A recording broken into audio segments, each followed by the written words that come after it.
Good evening all. So classes start ചെയ്യാം.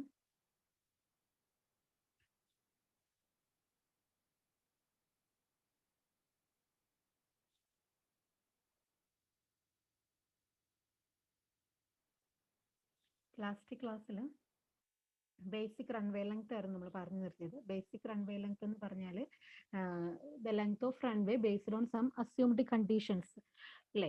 കുറച്ച് conditions പറഞ്ഞിരുന്നു. കണ്ടീഷൻ എന്ന് പറഞ്ഞാൽ എന്താ, എലിവേഷൻ മീൻ സീ ലെവലിലായിരിക്കണം. എയർപോർട്ടിന്റെ എലിവേഷൻ എന്ന് പറയുന്നത് അറ്റ് മീൻ സീ ലെവലായിരിക്കണം. ദെൻ എയർപോർട്ടിന്റെ സ്റ്റാൻഡേർഡ് ടെമ്പറേച്ചർ 15°C. ദെൻ അവിടെ ഗ്രേഡിയന്റ് എന്താ റൺവേസ് ലെവലായിരിക്കണം. Runways levelled in the longitudinal direction. അപ്പോൾ ഗ്രേഡിയന്റ് ഉണ്ടാവാൻ പാടില്ല. പിന്നെ no wind is blowing on runway, aircraft is loaded to its full loading capacity. Then no wind is blowing en route to destination. En route temperature is standard. ഇത്രയും assumed conditions വെച്ചിട്ട് നമ്മൾ പറയുന്ന റൺവേയുടെ ലെങ്ത്തിനാണ് ബേസിക് റൺവേ ലെങ്ത് എന്ന് പറയുന്നത്. അപ്പോൾ ഇതിൽ ഈ ഫസ്റ്റ് 3 കാര്യങ്ങളാണ് ഇമ്പോർട്ടൻ്റ് എന്ന് ഞാൻ പറഞ്ഞു. ഈ at mean see level, then airport reference temperature 15°C, then runway is leveled in the longitudinal direction. അപ്പോൾ ഇതിൽ എന്തെങ്കിലും ചേഞ്ചസ് ഉണ്ടായാൽ എന്താണ് ബേസിക് റൺവേ ലെങ്ത് നമ്മൾ കാൽക്കുലേറ്റ് ചെയ്യുമ്പോൾ കറക്ഷൻസ് അപ്ലൈ ചെയ്യണം. അപ്പോൾ ആ കറക്ഷൻ അപ്ലൈ ചെയ്യേണ്ടത് എങ്ങനെയാണെന്നാണ് നെക്സ്റ്റ് പറയുന്നത്. അപ്പോൾ കറക്ഷൻ ഫോർ എലിവേഷൻ ആണ് ഫസ്റ്റ് പറയുന്നത്. അപ്പോൾ കറക്ഷൻ ഫോർ എലിവേഷൻ റെക്കമെൻഡ് ചെയ്തിരിക്കുന്നത് ICAO ആണ്. ICAO എന്ന് പറഞ്ഞാൽ Indian civil aviation organisation. So as per ICAO, basic runway length should be increased at the rate of 7% per 300 meter rise in elevation above the mean sea level. Okay, അപ്പോൾ ഓരോ 300 മീൻ sea ലെവലിലായിരിക്കണം. അപ്പോൾ മീൻ see ലെവലിനേക്കാളും ഉയരത്തിലാണെങ്കിൽ മീൻ see ലെവലിന്റെ ആ ഒരു ഇതിലല്ല elevation വരുന്നതെങ്കിൽ per 300 metre raise in എലിവേഷന് 7% നമ്മൾ എന്ത് കൊടുക്കണം, കറക്ഷൻ കൊടുക്കണം. Okay, increase the basic runway length should be increased. Basic runway length should be increased at the rate of 7% per 300 meter rise in elevation above the mean sea level. അങ്ങനെയാണ് വരുന്നത്. അപ്പോൾ for example 300 metre തന്നെയാണ്. Okay, 400 metre means see ലെവലിൽ നിന്ന് 400 metre എലിവേഷനിലാണ് airport ഇരിക്കുന്നതെങ്കിൽ നമ്മൾ correction apply ചെയ്യുമ്പോൾ ഇതിന്റെ 7% 7/100 of 400 per 300 metre raise. അപ്പൊ ഇങ്ങനെ കറക്ഷൻ ഫാക്ടർ അപ്ലൈ ചെയ്യണം. 7/100 ഇൻറ്റു 400/300. ഇത് തന്നിരിക്കുന്ന റൺവേ ലെങ്തിനോട് ആഡ് ചെയ്ത് കൊടുക്കണം. ക്വസ്റ്റ്യൻ തന്നിരിക്കുന്ന റൺവേയുടെ ലെങ്തിലേക്ക് ആഡ് ചെയ്ത് കൊടുക്കുക. അങ്ങനെയാണ് ചെയ്യേണ്ടത്. അപ്പോൾ as per ICAO, the basic runway length should be increased at the rate of 7% per 300 meter rise in elevation above the mean sea level. 7% ആണ് our increased rate per 300 meter rise in elevation above the mean sea level. അത് ഓർത്തിരിക്കും. Then next case പറയുന്നത് correction for temperature ആണ്. അപ്പോൾ correction for temperature എന്ന് പറഞ്ഞാൽ airport reference temperature 15 degree Celsius ആണ് പറയുന്നത്. 15 degree Celsius. അപ്പോൾ അതിൽ എന്തെങ്കിലും കറക്ഷൻ വന്നു കഴിഞ്ഞാൽ കറക്ഷൻ അപ്ലൈ ചെയ്യേണ്ടത്, അതിലെന്തെങ്കിലും വേരിയേഷൻ വന്നു കഴിഞ്ഞാൽ കറക്ഷൻ അപ്ലൈ ചെയ്യേണ്ടത് എങ്ങനെയാണെന്ന് വെച്ചാൽ the basic runway length should be increase at the rate of 1% every 1 degree rise in ART. ഇപ്പോൾ എയർപോർട്ട് റെഫറൻസ് ടെമ്പറേച്ചറിനേക്കാളും ടെമ്പറേച്ചർ കൂടുതലാണെങ്കിൽ ഓരോ 1 ഡിഗ്രി സെൽഷ്യസും നമ്മൾ 1% വെച്ചിട്ട് കറക്ഷൻ പ്രൊവൈഡ് ചെയ്യണം. So basic runway length should be increase at the rate of 1% for every 1 degree rise in ART above the standard atmospheric temperature at given elevation എന്നാണ് പറയുന്നത്. Okay, 1% every 1 degree rise in ART above standard atmospheric temperature at given elevation. Okay, അപ്പോൾ ഇവിടെ airport standard atmospheric temperature ആണ് കേട്ടോ നമ്മൾ 15 degree Celsius എന്ന് പറയുന്നത്. Airport standard atmospheric temperature ആണ് 15 ഡിഗ്രി സെൽഷ്യസ് എന്ന് പറയുന്നത്. Then airport reference temperature calculate ചെയ്യാനായിട്ട് there is an equation.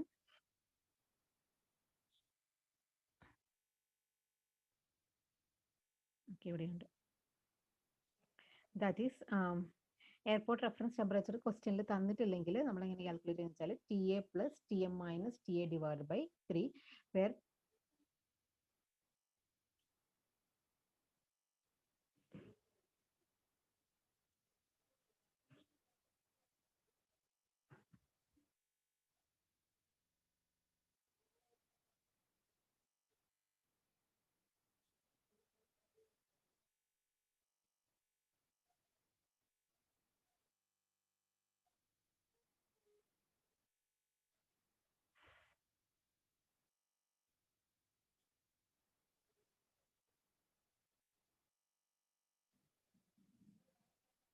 So basic runway length should be increased at the rate of 1% for every 1 degree rise in ART above standard atmospheric temperature at a given elevation എന്നാണ് പറയുന്നത്. Okay, അപ്പോൾ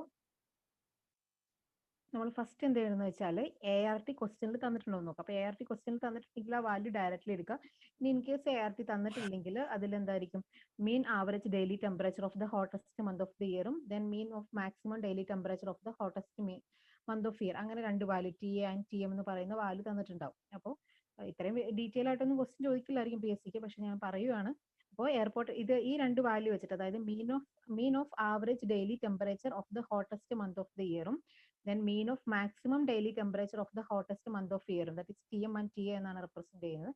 അത് ആ value തന്നിട്ടുണ്ടെങ്കിൽ airport reference temperature കണ്ടുപിടിക്കാനുള്ള equation എന്ന് പറയുന്നത് TA plus TM minus TA divide by 3 ആണ്. ഓക്കെ, അപ്പോൾ ആ പർട്ടിക്കുലർ ഇയറിലെ ഹോട്ടസ്റ്റ് ഡെയിലി മന്തിലെ ഓക്കെ ആവറേജ് ഡെയിലി ടെമ്പറേച്ചറിന്റെ മീൻ എടുക്കും, അതുപോലെ മാക്സിമം ഡെയിലി ടെമ്പറേച്ചർ വരുന്നതിന്റെ മീൻ എടുക്കും. അത് TM എന്ന് റെപ്രസെന്റ് ചെയ്യും. ദെൻ ആവറേജ് ഡെയിലി ടെമ്പറേച്ചറിന്റെ മീൻ TA എന്ന് എടുക്കും. Then TA plus TM minus TA by 3 ചെയ്യുന്നതാണ് എയർപോർട്ട് റെഫറൻസ് ടെമ്പറേച്ചർ. ഇനി എയർപോർട്ട് റെഫറൻസ് ടെമ്പറേച്ചർ ക്വസ്റ്റ്യനിൽ ഡയറക്ട്ലി തന്നിട്ടുണ്ടെങ്കിൽ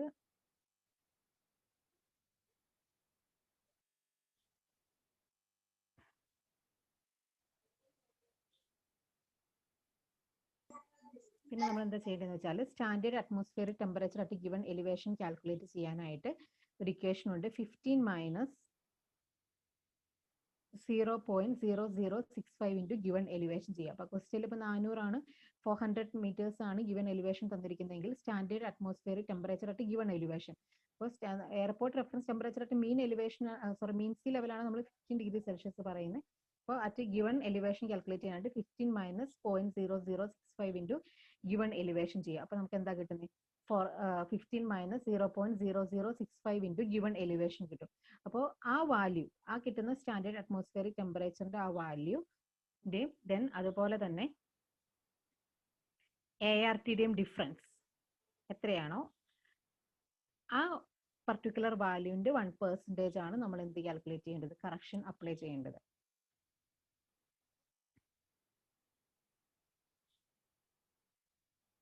അപ്പോൾ എയർപോർട്ട്, അതായത് എയർപോർട്ട് റെഫറൻസ് ടെമ്പറേച്ചറിന്റെയും പിന്നെ അതുപോലെ തന്നെ സ്റ്റാൻഡേർഡ് ടെമ്പറേച്ചർ അറ്റ് ഗിവൺ എലിവേഷന്റെയും ഡിഫറൻസ്. ഓക്കെ, ആ ഡിഫറൻസിന് 1% ആണ് നമ്മൾ കറക്ഷൻ അപ്ലൈ ചെയ്യേണ്ടത്.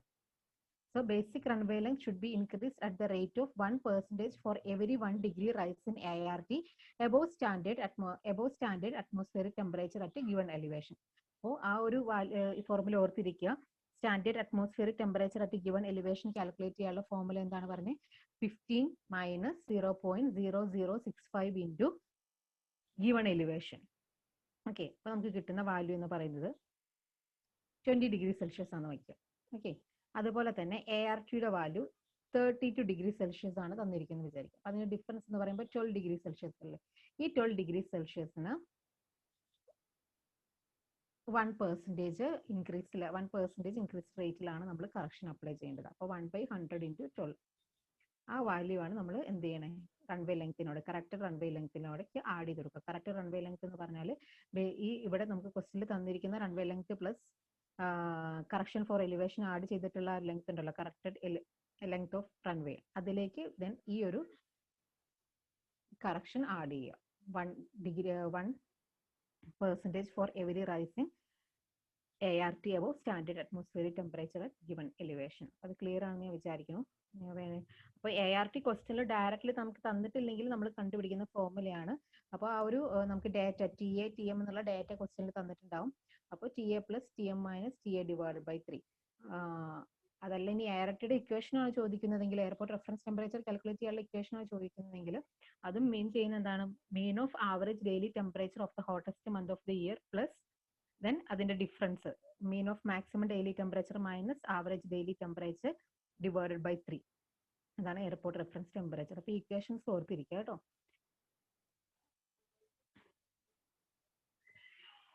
ഇനി നെക്സ്റ്റ് വൺ എന്ന് പറയുന്നത് ടോട്ടൽ കറക്ഷൻ എന്ന് പറയുന്നത്, അതായത് ഇപ്പൊ ഈ ICAO ആണ് ഈ രണ്ട് മെത്തേഡും, കറക്ഷൻ ഫോർ എലിവേഷനും കറക്ഷൻ ഫോർ ടെമ്പറേച്ചർ റെക്കമെൻഡ് ചെയ്തിരിക്കുന്നത് ICAO ആണ്. അപ്പൊ അത് നമ്മൾ രണ്ട് കറക്ഷൻ ചെയ്ത് കഴിയുമ്പോൾ ടോട്ടൽ കറക്ഷൻ ചെക്ക് ചെയ്യും. അപ്പൊ ടോട്ടൽ കറക്ഷൻ ചെക്ക് ചെയ്യുമ്പോൾ 35% ഇൻക്രീസ് ചെയ്യാൻ പാടില്ല എന്നാണ് പറയുന്നത്. Total correction in elevation and temperature should not exceed 35%.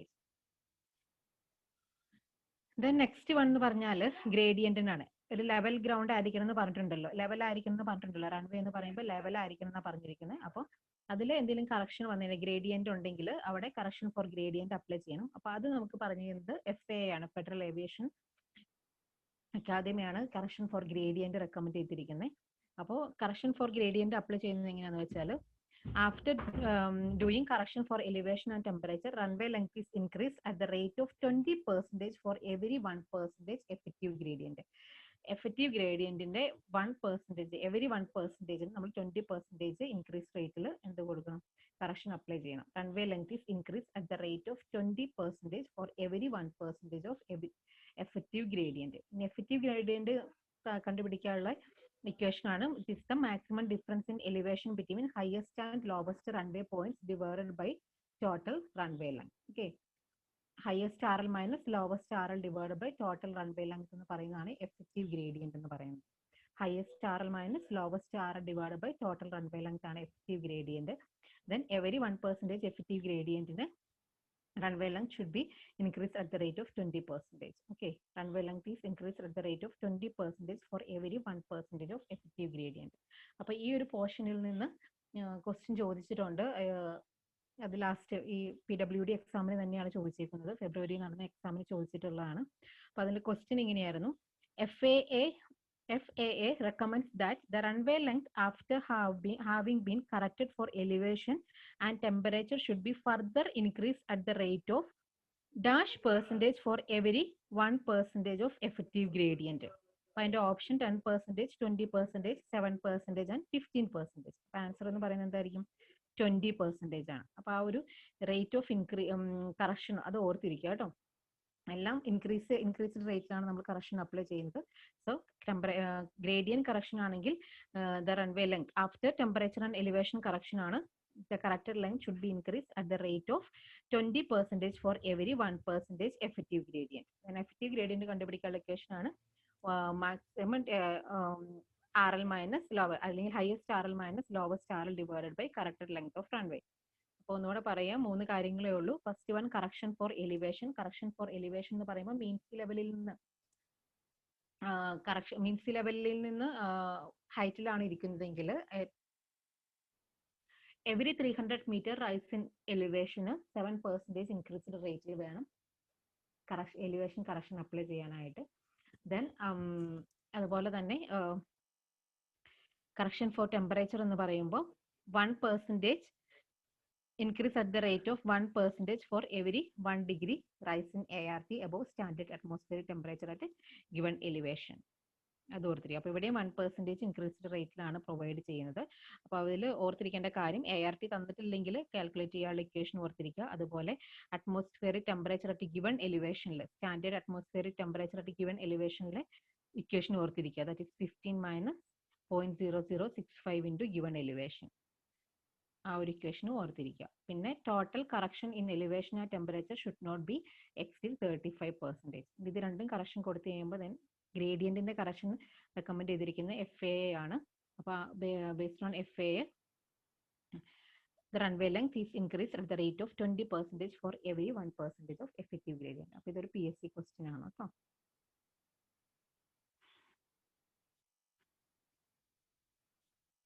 ഇത്തരം കാര്യങ്ങളാണ് വരുന്നത്. ഇനി നെക്സ്റ്റ് വൺ സ്റ്റോപ്പ് വേ.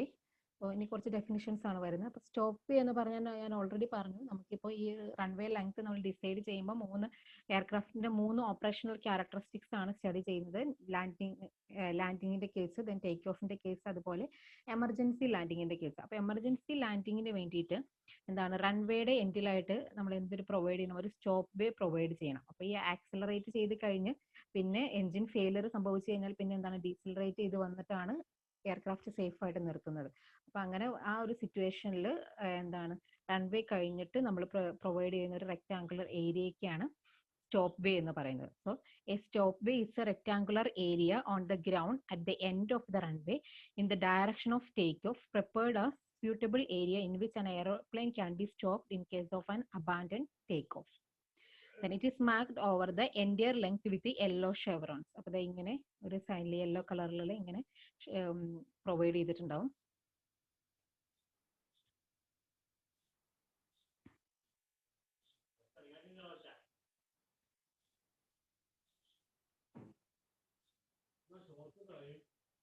ഇങ്ങനെ മാർക്ക് ചെയ്തിട്ടുണ്ടാവും റൺവേയുടെ എൻഡിലായിട്ട് സ്റ്റോപ്പ് വേ മാർക്ക് ചെയ്തിരിക്കുന്നത് ഇങ്ങനെ യെല്ലോ കളറിൽ ഷെവറോൺസ് മാർക്കിംഗ് ആണ് പ്രൊവൈഡ് ചെയ്യുന്നത്. Then and it is light with red edge and end light red കളറിലായിരിക്കും നൈറ്റിൽ കണ്ടുപിടിക്കാനായിട്ട്, ലൈറ്റിൽ ഐഡന്റിഫൈ ചെയ്യാനായിട്ട് റെഡ് കളറിലായിരിക്കും ലൈറ്റിംഗ് കൊടുത്തിട്ടുണ്ടാവുക. സ്റ്റോപ്പ് വേ എന്ന് പറഞ്ഞാൽ എമർജൻസി ലാൻഡിങ്ങിന്റെ കേസിൽ, അതായത് എൻജിൻ ഫെയിലിയറിന്റെ കേസിൽ റൺവേയുടെ എൻഡിലായിട്ട് എയർക്രാഫ്റ്റിന് സേഫ് ആയിട്ട് സ്റ്റോപ്പ് ചെയ്യാനായിട്ട് പ്രൊവൈഡ് ചെയ്യുന്ന ഒരു റെക്ടാങ്കുലർ ഏരിയയ്ക്കാണ് സ്റ്റോപ്പ് വേ എന്ന് പറയുന്നത്. Then next one clear way. Clear way എന്ന് പറഞ്ഞാൽ ടേക്ക് ഓഫിന്റെ ടൈമിൽ റൺവേ കഴിഞ്ഞിട്ട് നമ്മൾ കുറച്ച് ഏരിയ ഫ്രീ ഫ്രം ഒബ്സ്ട്രക്ഷൻ ആയിട്ട്, അതിപ്പം ലാൻഡിൽ തന്നെ ആവാം, അതല്ലെങ്കിൽ അതൊരു വാട്ടർ ഏരിയ ആകാം. അപ്പോൾ ഒബ്സ്ട്രക്ഷൻ ഒന്നും ഇല്ലാതെ കുറച്ചൊരു ഹൈറ്റിലും എയറോപ്ലെയിൻ ടേക്ക് ഓഫ് ചെയ്ത് കഴിഞ്ഞിട്ടും റൺവേയുടെ എൻഡ് കഴിഞ്ഞിട്ട് നമ്മൾ പ്രൊവൈഡ് ചെയ്യുന്ന ഒരു ഏരിയയ്ക്കാണ് ക്ലിയർ വേ എന്ന് പറയുന്നത്. അപ്പോൾ A clear way is A rectangular area above the ground or water selected as a suitable area or which an aeroplane may make a portion of its initial climb. അപ്പൊ റൺവേയുടെ ബിയോണ്ടിൽ വരുന്ന ഒരു portion തന്നെയാണ് stop way എന്ന് പറയുന്നത്, അതുപോലെ clear way എന്ന് പറയുന്നത്. അപ്പൊ ക്ലിയർ വേ എന്ന് പറയുമ്പോൾ ടേക്ക് ഓഫിന്റെ ടൈമിൽ ഫ്രീ ഫ്രം ഒബ്സ്ട്രക്ഷൻ ആയിരിക്കണം. അവിടെ ഇപ്പോൾ ട്രീസ് അങ്ങനെയുള്ള കാര്യങ്ങളൊന്നും ഉണ്ടാവാൻ പാടില്ല. അപ്പൊ ഗ്രൗണ്ടിലാണെങ്കിൽ ട്രീസ് ഒന്നും ഉണ്ടാവാൻ പാടില്ല. പിന്നെ വാട്ടർ ഏരിയ നമുക്ക് ക്ലിയർ വേ ആയിട്ട് പ്രൊവൈഡ് ചെയ്യാം. ഒബ്സ്ട്രക്ഷൻ ഇല്ലാത്ത ഒരു ഏരിയ എന്നാണ് ഉദ്ദേശിക്കുന്നത്. So a clearway is an area beyond the paved runway free of obstruction and under the control of the airport authorities. The length of the clearway may be included in the length of the takeoff distance available.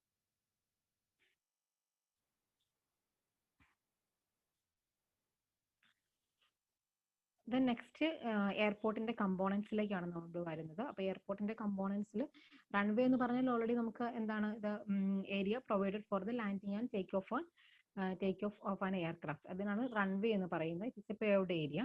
Then അതുപോലെ next വരുന്നത് apron എന്ന് പറഞ്ഞാൽ it is also a paved area for parking aircraft loading and unloading of passengers and cargo. അപ്പോൾ terminal ബിൽഡിങ്ങിന്റെ മുൻപിലായിട്ട് നമ്മൾ provide ചെയ്യുന്ന ഒരു പേവ്ഡ് ഏരിയയ്ക്കാണ് ഏപ്രൺ എന്ന് പറയുന്നത്. മെയിനായിട്ട് എയർക്രാഫ്റ്റ് പാർക്ക് ചെയ്യാനും ലോഡിംഗ് ആൻഡ് അൺലോഡിംഗ് ഒക്കെ നടക്കുന്നത്, പാസഞ്ചേഴ്സിന്റെയും കാർഗോയുടെയും ലോഡിംഗ് ആൻഡ് അൺലോഡിംഗ് ഒക്കെ നടക്കുന്നത് ഏപ്രണിലായിരിക്കും. ദെൻ ഏപ്രണിന്റെ സൈസ് ഡിറ്റർമിൻ ചെയ്യുന്ന ഫാക്ടേഴ്സ് എന്ന് പറയുന്നത് gate position, number of Gates and also aircraft parking system. ഏത് രീതിയിലാണ് പാർക്ക് ചെയ്തിരിക്കുന്നത്, പാരലൽ പാർക്കിംഗ് ആണോ, അതുപോലെ റോ വൈസ് ആണോ പാർക്ക് ചെയ്തിരിക്കുന്നത്, അങ്ങനെ ഡിഫറെന്റ് രീതിയിൽ പാർക്ക് ചെയ്യാൻ പറ്റും എയർക്രാഫ്റ്റ്. അപ്പോൾ ഏത് രീതി, സാറ്റലൈറ്റ് പാർക്കിംഗ് ആണോ, ഏത് രീതിയിലാണോ പാർക്ക് ചെയ്തിരിക്കുന്നത് അതിനെയൊക്കെ ബേസ് ചെയ്തിട്ട് വേണം ഏപ്രണിന്റെ സൈസ് ഡിറ്റർമൈൻ ചെയ്യുന്നത്. ഗേറ്റ് പൊസിഷൻ എന്ന് പറഞ്ഞാൽ ഒരു ട്രാൻസിഷൻ ഏരിയ ആണ്. എയർക്രാഫ്റ്റിലേക്ക് നമ്മൾ എൻറ്റർ ചെയ്യുന്ന, ടെർമിനൽ ബിൽഡിങ്ങിൽ നിന്ന് എയർക്രാഫ്റ്റിലേക്ക് എൻറ്റർ ചെയ്യുന്ന ആ ഒരു ഇതിനാണ് ഗേറ്റ് പൊസിഷൻ എന്ന് പറയുന്നത്. ദെൻ അതുപോലെ എത്ര നമ്പർ ഓഫ് ഗേറ്റ്സ് വരുന്നുണ്ട്, ദെൻ എയർക്രാഫ്റ്റ് പാർക്കിംഗ് സിസ്റ്റം ഏത് രീതിയിലാണത് പാർക്ക് ചെയ്തിരിക്കുന്നത്, ഇതിനെയൊക്കെ ബേസ് ചെയ്തിട്ടാണ് സൈസ് ഓഫ് ഏപ്രൺ പറയുന്നത്.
The next one is terminal area.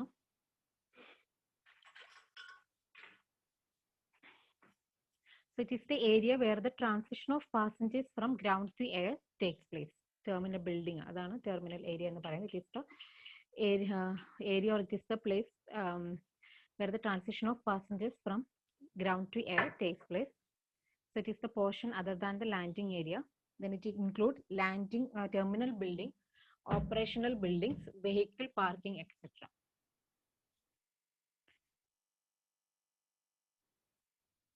The next one, hangars. So hangars is a structure, or it is mainly provided for the maintenance of aircraft. Okay, it is a structure or the building provided for the maintenance of aircraft, that is called hangars. So it is to provide enclosure for housing and repairing of the aircraft. രണ്ട് type hangars ആണുള്ളത്, nose hangars and T hangars. Nose ഹാങ്ങേഴ്സിൽ ഇത് first ഫിഗറിൽ കാണിച്ചിരിക്കുന്നത്, nose ഹാങ്ങേഴ്സിൽ aircraft ഇങ്ങനെ നമുക്ക് park ചെയ്യാം, നോസിനെ ഇത് ചെയ്തിട്ട് ഫേസ് ചെയ്ത് പാർക്ക് ചെയ്യാൻ പറ്റും എയർക്രാഫ്റ്റ്. അപ്പോൾ ബിഗ് എയർക്രാഫ്റ്റ് പാർക്കിന്റെ സർവീസ് ഫെസിലിറ്റീസിന് വേണ്ടിയിട്ടാണ് നോസ് ഹാങ്ങേഴ്സ് പ്രൊവൈഡ് ചെയ്യുന്നത്. ദെൻ ടീ ഹാങ്ങേഴ്സ് എന്ന് പറഞ്ഞാൽ സ്മോൾ എയർക്രാഫ്റ്റിന്റെ കേസിലാണ് ടീ ഹാങ്ങേഴ്സ് പ്രൊവൈഡ് ചെയ്യുന്നത്. നെക്സ്റ്റ് വൺ ടാക്സി വേ ആണ്. അപ്പോൾ ടാക്സി വേ എന്ന് പറയുമ്പോൾ റൺവേയിൽ നിന്ന് ഏപ്രണിലേക്ക് പാർക്കിംഗ് ഏരിയയിലേക്ക് പ്രൊവൈഡ് ചെയ്യുന്ന പാർക്കിംഗ് ഏരിയയിലേക്കുള്ള ആ ഒരു പാത്തിനാണ്, അതല്ലെങ്കിൽ ടെർമിനൽ ഏരിയയിലേക്ക് ഹാങ്ങേഴ്സിലേക്കുള്ള ഒരു പാത്തിനാണ് ടാക്സി വേ എന്ന് പറയുന്നത്.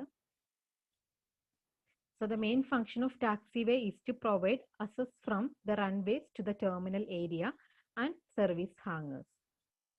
And here the speed of aircraft on the taxiway will be much less than that of the runway at the time of landing or take off. അപ്പോൾ സ്പീഡ് കുറവായിരിക്കും, കാരണം റൺവേയിൽ എയർക്രാഫ്റ്റിനുള്ള സ്പീഡ് ആയിരിക്കില്ല, ആ സ്പീഡിനേക്കാളും കുറവിലായിരിക്കും ടാക്സി വേയിലൂടെ അത് മൂവ് ചെയ്യുന്നത്.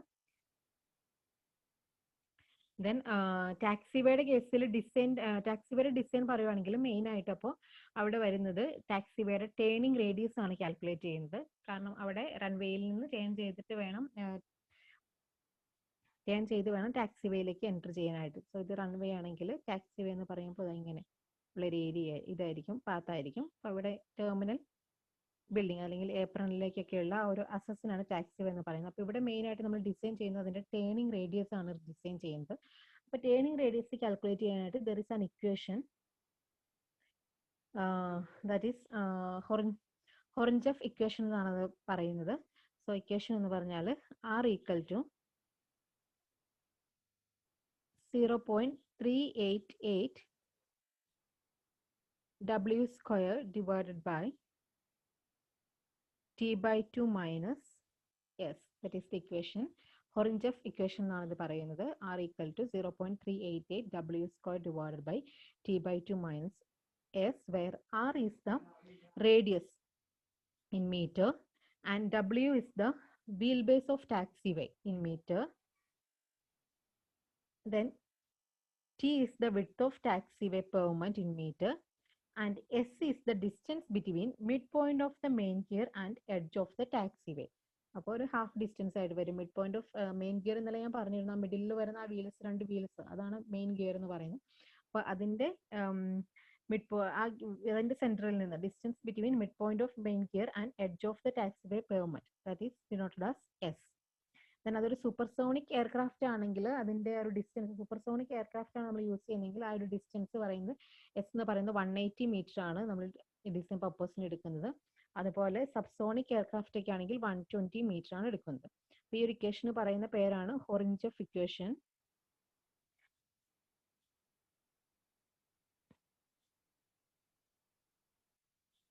ഹൊറിഞ്ചഫ് equation അത് main ആയിട്ട് ടാക്സിവേയുടെ radius calculate ചെയ്യാൻ വേണ്ടിയിട്ടാണ് യൂസ് ചെയ്യുന്നത്. ഇതൊന്ന് ഓർത്തിരിക്കുക കേട്ടോ.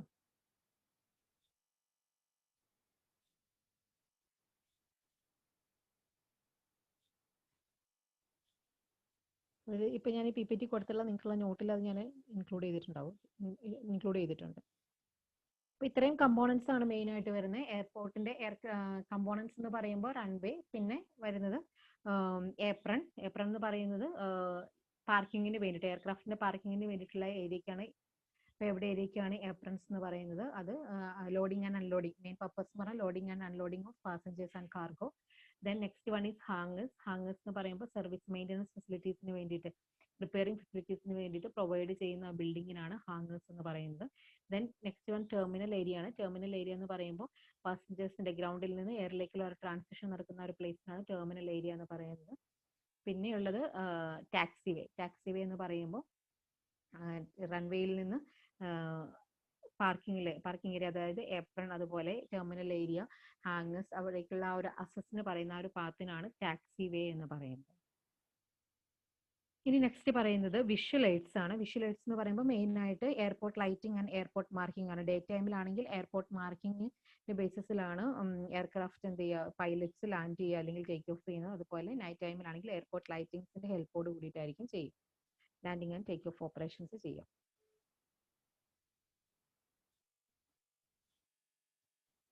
First one is airport lighting. Airport ലൈറ്റിംഗിന് മെയിൻ ആയിട്ടുള്ളത് apron and hangar lighting, then approach lighting, runway lighting and taxiway lighting. ഇതിന്റെ നാലായിട്ടാണ് ക്ലാസിഫൈ ചെയ്തിരിക്കുന്നത്. Apron and hangar lighting, approach lighting, runway lighting and taxiway lighting. അതിൽ apron and hangar ലൈറ്റിംഗിൽ ഫിഗറിൽ കാണിച്ചിട്ടുള്ള പോലെ ഫ്ലഡ് ലിറ്റ്സ് ആണ് യൂസ് ചെയ്യുന്നത്. ഒരു പോസ്റ്റിൽ പ്രൊജക്ട് ചെയ്തിരിക്കുന്നതായിരിക്കും. അപ്പോൾ പോസ്റ്റിന്റെ ഹൈറ്റ് എന്ന് പറയുന്നത് not less than 12 metre above the permanent. 12 metre ഹൈറ്റിലുള്ള പോസ്റ്റിലായിരിക്കും ഫ്ലഡ് ലിറ്റ്സ് കൊടുത്തിട്ടുണ്ടാവുക. നല്ല ലൈറ്റിംഗ് കിട്ടാൻ പാകത്തിനായിരിക്കും ഈ ഏപ്രണിൽ, പാർക്കിംഗ് ഏരിയ ആണല്ലോ, അപ്പോൾ നല്ല ലൈറ്റിംഗ് കിട്ടാൻ പാകത്തിനുള്ള ഫ്ലഡ് ലിറ്റ്സ് ആണ് അവിടെ യൂസ് ചെയ്യുന്നത്. So apron and hangar lighting എന്ന് പറയുമ്പോൾ these are the area flood lit for convenience in servicing and loading. Then so it constitutes a projector designed to illuminate a surface, then mounted in such a way that they do not cause glare in the eyes of pilots, passengers, and service persons. Then it is placed at a height not less than 12 meter above the permit. ഇതാണ് apron and hanger lighting എന്ന് പറയുന്നത്. Next one approach lighting ആണ്. Approach lighting എന്ന് പറഞ്ഞാൽ അതിന്റെ main purpose എന്ന് പറയുന്നത് പൈലറ്റ്സിന് correct ആയിട്ട് റൺവേയുടെ സെന്ററിലേക്ക് വന്ന് ലാൻഡ് ചെയ്യാനായിട്ട് ഹെൽപ്പ് ചെയ്യുന്നതാണ്. അതായത് എയർക്രാഫ്റ്റ് സെന്ററിലാണോ അല്ലയോ എന്നുള്ളത് ചെക്ക് ചെയ്യാനായിട്ട് ഹെൽപ്പ് ചെയ്യാനായിട്ടാണ് അപ്രോച്ച് ലൈറ്റിംഗ് പ്രൊവൈഡ് ചെയ്യുന്നത്. അപ്പോൾ അത് റൺവേക്കൊക്കെ ഒത്തിരി ദൂരം മുമ്പേ ആയിരിക്കും, ഡിസ്റ്റൻസ് മുമ്പേ ആയിരിക്കും, ഒരു 900 മീറ്റർ ഡിസ്റ്റൻസിൽ അപ്രോച്ച് ലൈറ്റിംഗ് പ്രൊവൈഡ് ചെയ്യാറുണ്ട്. So approach lighting is A sequence of high intensity. It is a sequence of high intensity of lighting arrangement before runway begins. So it helps the pilot to check if the aircraft is centered correctly or not. The രണ്ട് system ആണ് mainly international world wide use ചെയ്യുന്നത്. That is Calvert system and ICAO system. Calvert system and ICAO system, അങ്ങനെ രണ്ട് system use ചെയ്യുന്നുണ്ട്. അപ്പോൾ രണ്ട് സിസ്റ്റത്തിലും approach ലൈറ്റിംഗിന്റെ അറേഞ്ച്മെന്റിൽ ഡിഫറൻസ് ഉണ്ടാവും.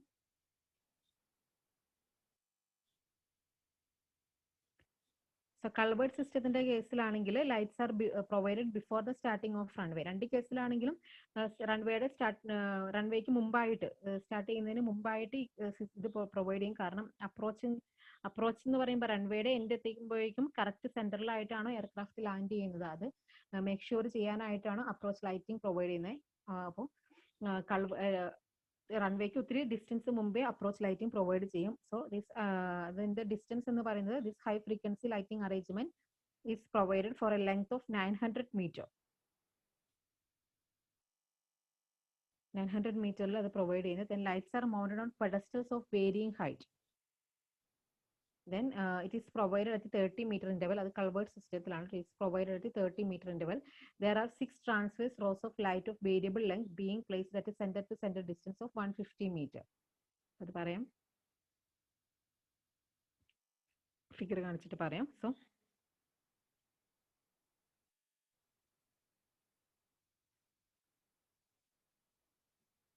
റൺവേയിൽ നിന്ന് 900 മീറ്റർ ഡിസ്റ്റൻസ് എവേ ആയിട്ടായിരിക്കും അപ്രോച്ച് ലൈറ്റിംഗ് സ്റ്റാർട്ട് ചെയ്യുന്നത്. അപ്പോൾ ആ ഒരു അപ്രോച്ച് ലൈറ്റിംഗിന്റെ ഡിസ്റ്റൻസ് എന്ന് പറയുന്നത് 900 മീറ്റർ ആയിരിക്കും. റൺവേ ആയിട്ടുള്ള ഒരു 900 മീറ്ററിലായിരിക്കും അത് സ്റ്റാർട്ട് ചെയ്യുന്നത്.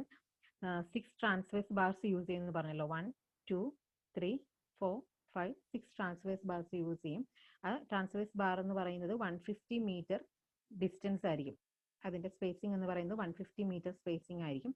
ദെൻ അതിന്റെ ഉള്ളിലും പിന്നെ എന്താണ് ലൈറ്റിംഗ് അറേഞ്ച്മെന്റ്സ് പ്രൊവൈഡ് ചെയ്തിട്ടുണ്ട് പെഡസ്റ്റൽസിൽ. അപ്പോൾ അത് തമ്മിലുള്ള ഒരു ഡിസ്റ്റൻസ് സ്പേസിംഗ് എന്ന് പറയുന്നത് 30 മീറ്റേഴ്സ് ഇന്റർവെല്ലായിരിക്കും. അതുപോലെ ഈ ട്രാൻസ്വേഴ്സ് ബാർസിലും എന്താണ് ലൈറ്റിംഗ് പ്രൊവൈഡ് ചെയ്തിട്ടുണ്ടാവും. ഇതാണ് കൾവേർഡ് സിസ്റ്റം എന്ന് പറയുന്നത്. അപ്പോൾ കൾവേർഡ് സിസ്റ്റത്തിൽ ടോട്ടൽ 900 മീറ്റർ ഡിസ്റ്റൻസിലാണ് പ്രൊവൈഡ് ചെയ്യുന്നത്. Then lights are mounted on pedestals of varying height. അപ്പോൾ റൺവേ എത്തുമ്പോഴേക്കും ഹൈറ്റ്, കാരണം എയർക്രാഫ്റ്റിന്റെ ഓൾട്ടിറ്റ്യൂഡ് താന്ന് വരുവാണ്, അതിന്റെ എലിവേഷൻ താന്ന് വരുവാണ് ചെയ്യുന്നത് റൺവേയിലേക്ക് ടച്ച് ചെയ്യാനായിട്ട്. അപ്പോൾ അതുകൊണ്ട് വേരിയിങ് ഹൈറ്റിലാണ് പ്രൊവൈഡ് ചെയ്യുന്നത്. Lights are mounted on pedestals of varying height and ഓരോ ലൈറ്റും തമ്മിലുള്ള സ്പേസിംഗ് എന്ന് പറയുന്നത് 30 മീറ്റർ ഇന്റർവെൽ ആണ്. അതുപോലെ 150 മീറ്റർ ഇന്റർവെല്ലിൽ 6 ട്രാൻസ്വേഴ്സ് റോസ് ഓഫ് ലൈറ്റ്സും പ്രൊവൈഡ് ചെയ്തിട്ടുണ്ട്. വേരിയബിൾ ലെങ്ത്തിലുള്ള 6 ട്രാൻസ്വേഴ്സ് റോസ് ഓഫ് ലൈറ്റും പ്രൊവൈഡ് ചെയ്തിട്ടുണ്ട്. അതാണ് കൾവേർഡ് സിസ്റ്റം എന്ന് പറയുന്നത്. നെക്സ്റ്റ് വൺ ICAO സിസ്റ്റം ആണ്. ഇതാണ് approach lighting Calvert system. Okay,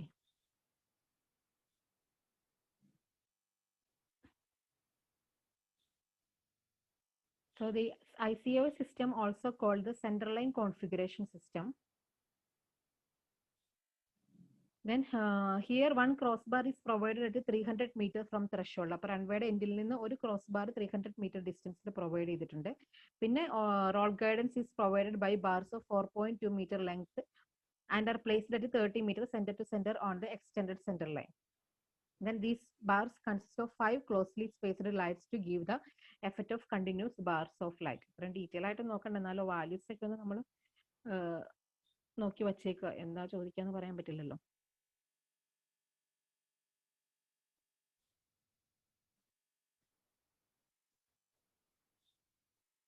This one is ICAO system. ICAO സിസ്റ്റത്തിൽ റൺവേയുടെ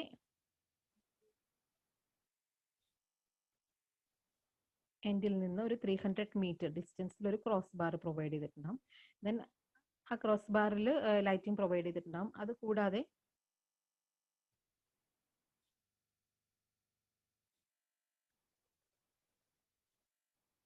roll guidance is provided by bars of 4.2 meter in length and are placed 30 centimeter center to center on the extended center lines. അപ്പോൾ ഓരോ Paul പോലെ ഇങ്ങനെ ഓരോ post പോലെ കൊടുത്തിട്ട് 30 metre ഇന്റർവെല്ലിൽ ഓരോ post പോലെ കൊടുത്തിട്ട് അതിന്റെ മുകളിലും ബാർ പ്രൊവൈഡ് ചെയ്ത് അപ്പോൾ ആ ബാറിൽ 5 ക്ലോസ്ലി സ്പേസ്ഡ് ലൈറ്റിംഗ് പ്രൊവൈഡ് ചെയ്തിട്ടുണ്ടാവും. ഇത് കാണുന്നുണ്ട്. റൺവേയുടെ എൻഡിൽ നിന്ന്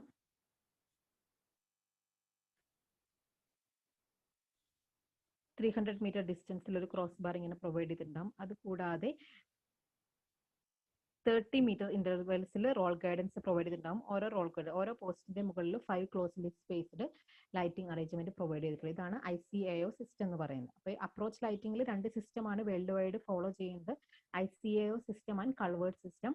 അപ്പോൾ അപ്രോച്ച് ലൈറ്റിംഗിന്റെ മെയിൻ പർപ്പസ് എന്ന് പറയുന്നത് പൈലറ്റിന് കറക്റ്റ് ആയിട്ട് സെന്റർ ലൈനിലാണോ റൺവേയുടെ സെന്ററിലേക്കാണോ എയർക്രാഫ്റ്റ് വന്ന് ലാൻഡ് ചെയ്യുന്നതെന്ന് ചെക്ക് ചെയ്യാൻ വേണ്ടിയിട്ടാണ് അപ്രോച്ച് ലൈറ്റിംഗ്. പ്രോപ്പർ ഒരു റൺവേയിലേക്കുള്ള ഒരു അപ്രോച്ചിന് വേണ്ടിയിട്ടാണ് നമ്മൾ ഈ അപ്രോച്ച് ലൈറ്റിംഗ് പ്രൊവൈഡ് ചെയ്യുന്നത്. Next one is runway lighting ആണ്. ഇനി റൺവേയിൽ ഉള്ള ലൈറ്റിംഗ് ആണ് നെക്സ്റ്റ് പറയുന്നത്. അപ്പോൾ റൺവേയിലെ ലൈറ്റിംഗ് എന്ന് പറയുമ്പോൾ സെന്റർ ലൈനിൽ ലൈറ്റിംഗ് പ്രൊവൈഡ് ചെയ്തിട്ടുണ്ടാവും. അതുപോലെ എയർക്രാഫ്റ്റ് വന്ന് ടച്ച് ചെയ്യുന്ന ആ ഒരു ഏരിയയിൽ ലൈറ്റിംഗ് പ്രൊവൈഡ് ചെയ്തിട്ടുണ്ടാവും. പിന്നെ അതുപോലെ റൺവേ എഡ്ജ് ലൈറ്റിംഗ് പ്രൊവൈഡ് ചെയ്തിട്ടുണ്ടാവും. Then runway threshold lighting.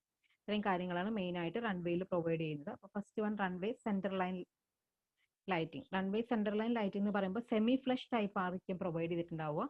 Semi flush type and space 15 metre interval and 60 centimetre from runway centre line. അപ്പോൾ റൺവേ സെന്റർ ലൈനിൽ നിന്ന് 60 മീറ്റർ ഡിസ്റ്റൻസിൽ 15 മീറ്റർ ഇന്റർവെല്ലിലായിരിക്കും runway centre line lighting provide ചെയ്യുക. സെമി ഫ്ലഷ് ടൈപ്പ് ആണ്. Space 15 metre interval and 60 centimetre from the runway centre line. അപ്പോൾ runway centre line ആണെങ്കിൽ ഈ റൺവേ സെന്റർ ലൈനിലാണ് എയർക്രാഫ്റ്റ് വന്നിട്ട് ടച്ച് ചെയ്ത് ലാൻഡ് ചെയ്ത് പിന്നെ മൂവ് ചെയ്യുന്നത്. അപ്പോൾ അവിടെ നമുക്ക് എന്താണ് semi flush type lighting provide ചെയ്യാൻ പറ്റില്ല. അപ്പോൾ ഇതിൽ നിന്ന് ഈ സെന്റർ ലൈനിൽ നിന്ന് ഒരു 60 സെന്റിമീറ്റർ മാറിയിട്ടായിരിക്കും ലൈറ്റിംഗ്സ് പ്രൊവൈഡ് ചെയ്യുക. Okay, centre line lightings provide ചെയ്യുക. അതും ലൈറ്റിംഗിന്റെ സ്പേസിംഗ് എന്ന് പറയുന്നത് 15 metre ഇന്റർവെല്ലായിരിക്കും. This will avoid nose gear of aircraft from riding over. Then അതിന്റെ കളർ എന്ന് പറയുന്നത് ലൈറ്റിംഗിന്റെ കളർ എന്ന് പറയുന്നത് വൈറ്റ് കളർ ആയിരിക്കും ഫസ്റ്റ് 900 മീറ്ററിൽ.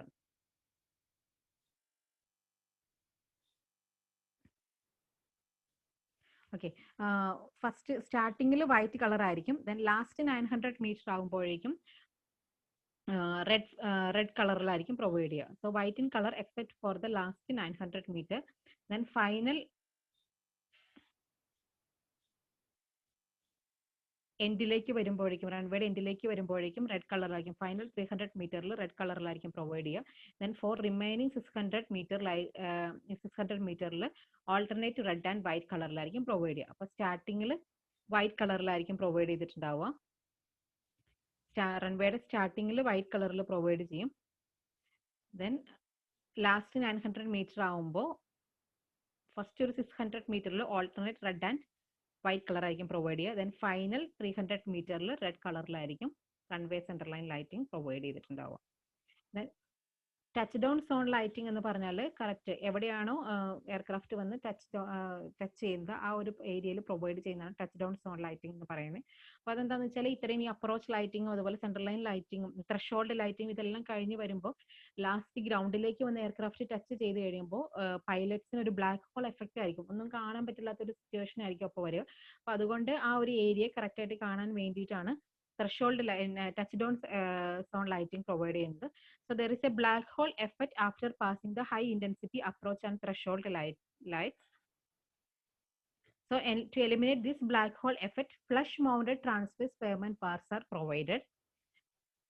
So this is provided for the first 900 meter and are placed symmetrically to the center line of runway. അപ്പോൾ റൺവേയുടെ രണ്ട് സൈഡിലുമായിട്ട് റൺവേയുടെ centre line രണ്ട് സൈഡിലുമായിട്ട് സിമെട്രിക്കലി ആയിരിക്കും എന്ത് ടച്ച് ഡൗൺ സോൺ ലൈറ്റിംഗ് ആ ഒരു ടച്ച് ഡൗൺ സോണിന്റെ ആ ഒരു ഏരിയയിൽ പ്രൊവൈഡ് ചെയ്തിട്ടുണ്ടാവുക. ഇനി റൺവേ എഡ്ജ് ലൈറ്റിംഗ് ആണ് പറയുന്നത്. അപ്പൊ റൺവേയുടെ edge provides the location information during landing and take of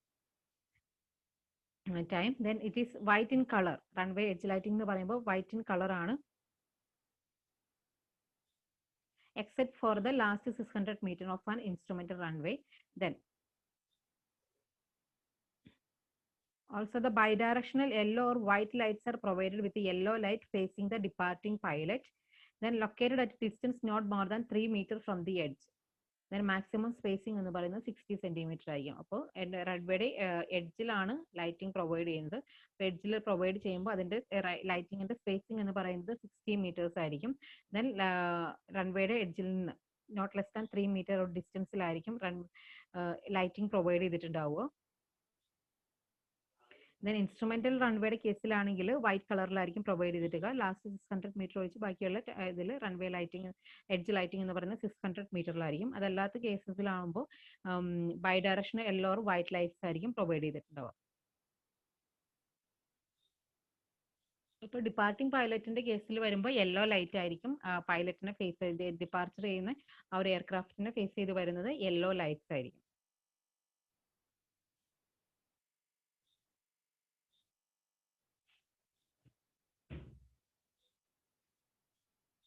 Then next one runway threshold lighting. അപ്പോൾ runway threshold എന്ന് പറയുന്നത് റൺവേയുടെ എൻഡിന് പറയുന്നതാണ് runway threshold എന്ന് പറയുന്നത്. അപ്പോൾ റൺവേയുടെ എൻഡിൽ പ്രൊവൈഡ് ചെയ്യുന്ന ലൈറ്റിങ്ങിനാണ് ത്രഷോൾഡ് ലൈറ്റിംഗ് എന്ന് പറയുന്നത്. അപ്പോൾ അതൊരു ലാൻഡിങ്ങിന്റെ കേസിൽ വരുമ്പോൾ ഗ്രീൻ കളറിലായിരിക്കും പ്രൊവൈഡ് ചെയ്തിട്ടുണ്ടാവുക. സ്റ്റാർട്ടിങ്ങിൽ ഗ്രീൻ കളർ ആയിരിക്കും, ദെൻ എൻഡിന്റെ കേസിൽ റെഡ് കളറിലായിരിക്കും അത് വരുന്നത്. So the extend it consist of A line of green light then extends across the width of runway in the direction of landing. Then they are red in opposite direction to indicate the end of runway. അപ്പോൾ ലാൻഡിങ്ങിന്റെ ടൈമിൽ first റൺവേയുടെ സ്റ്റാർട്ടിങ്ങിൽ green കളറിലായിരിക്കും, then എൻഡിലാണെങ്കിൽ red കളറിലായിരിക്കും.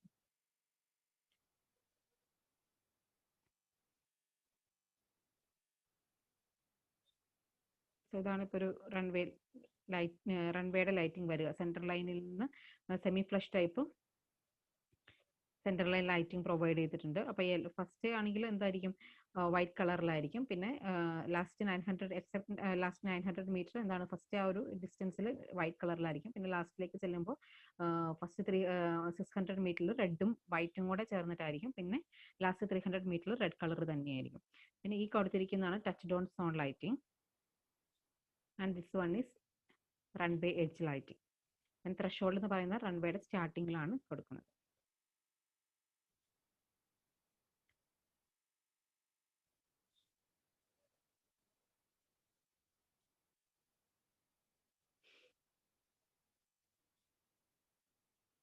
ഇവിടെ കാണിച്ചിട്ടുണ്ട്, ഇതാണ് threshold lighting.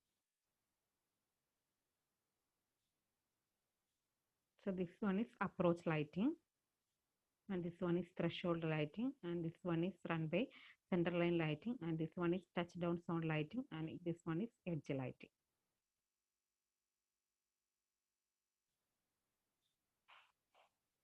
The last one is taxiway lighting ആണ്. അപ്പോൾ ടാക്സിവേ എന്താണെന്ന് നമുക്ക് ഓൾറെഡി അറിയാലോ, റൺവേയിൽ നിന്ന് എയർപ്ലെയിനിലേക്കുള്ള ആ ഒരു പാത്തിനാണ് ടാക്സിവേ എന്ന് പറയുന്നത്. സോ ടാക്സിവേയുടെ കേസിലാണെങ്കിൽ സെന്റർ ലൈൻ ലൈറ്റിങ്ങും എഡ്ജ് ലൈറ്റിംഗും ആണ് മെയിൻ ആയിട്ട് വരുന്നത്. സെന്റർ ലൈൻ ലൈറ്റിംഗ് എന്ന് പറയുന്നത് it is located on the taxiway centre line marking.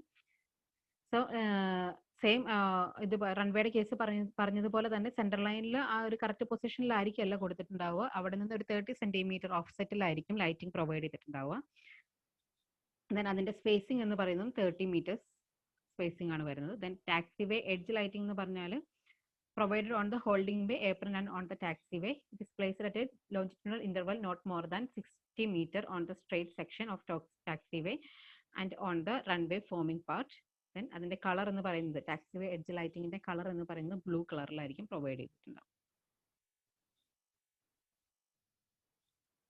അപ്പോൾ ടാക്സിവേ സെന്റർ ലൈൻ ലൈറ്റിംഗ് എന്ന് പറയുമ്പോൾ ഗ്രീൻ കളറിലും ടാക്സിവേ എഡ്ജ് ലൈറ്റിംഗ് എന്ന് പറയുമ്പോൾ ബ്ലൂ കളറിലും ആയിരിക്കും പ്രൊവൈഡ് ചെയ്തിട്ടുണ്ടാവും. ഇത്രയാണ് വിഷ്വൽ എയ്ഡ്സിലെ എയർപോർട്ട് ലൈറ്റിംഗിന്റെ കാര്യത്തിൽ പറയുന്നത്.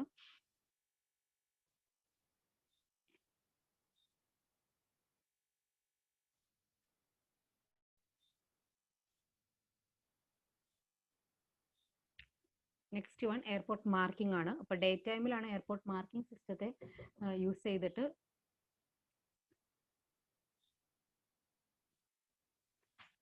pilots landing and takeoff operations.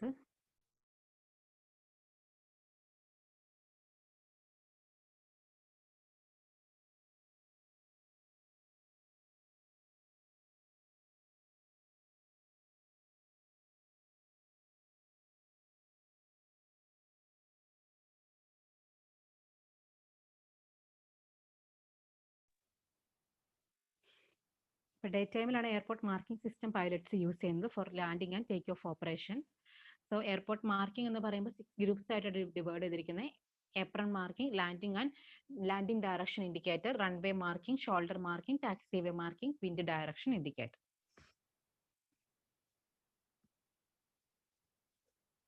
So the first one apron marking ആണ്. Apron marking എന്ന് പറയുമ്പോൾ it is provided with a certain guideline which help the pilot in maneuvering the aircraft on apron. Then this guideline indicate the path of nose gear of aircraft. പിന്നെ എയർക്രാഫ്റ്റിന്റെ ഫ്രണ്ടിൽ ആ ഒരു nose gear ആ ഒരു front portion അതിനെ guide ചെയ്യാനായിട്ട് mean guide line indicates the path of nose gear of aircraft ആയിരിക്കും. അതായത് അതിന്റെ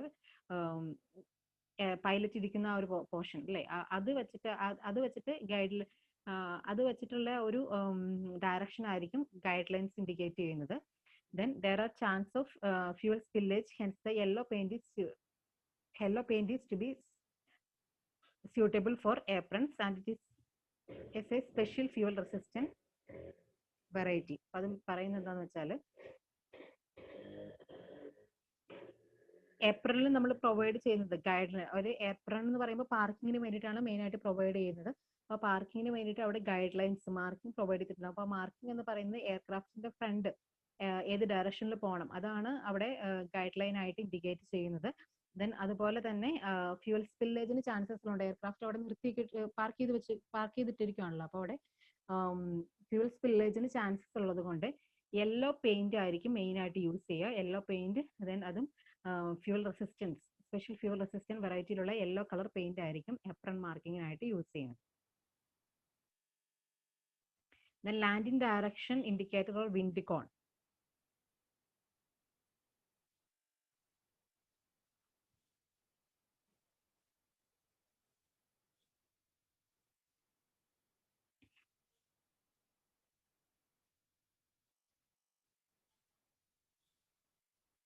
So this landing direction indicator help the pilot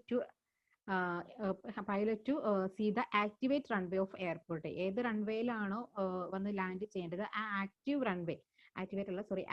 runway indicate ചെയ്യാനായിട്ടാണ് ലാൻഡിംഗ് ഡയറക്ഷൻ ഇൻഡിക്കേറ്റർ യൂസ് ചെയ്യുന്നത്.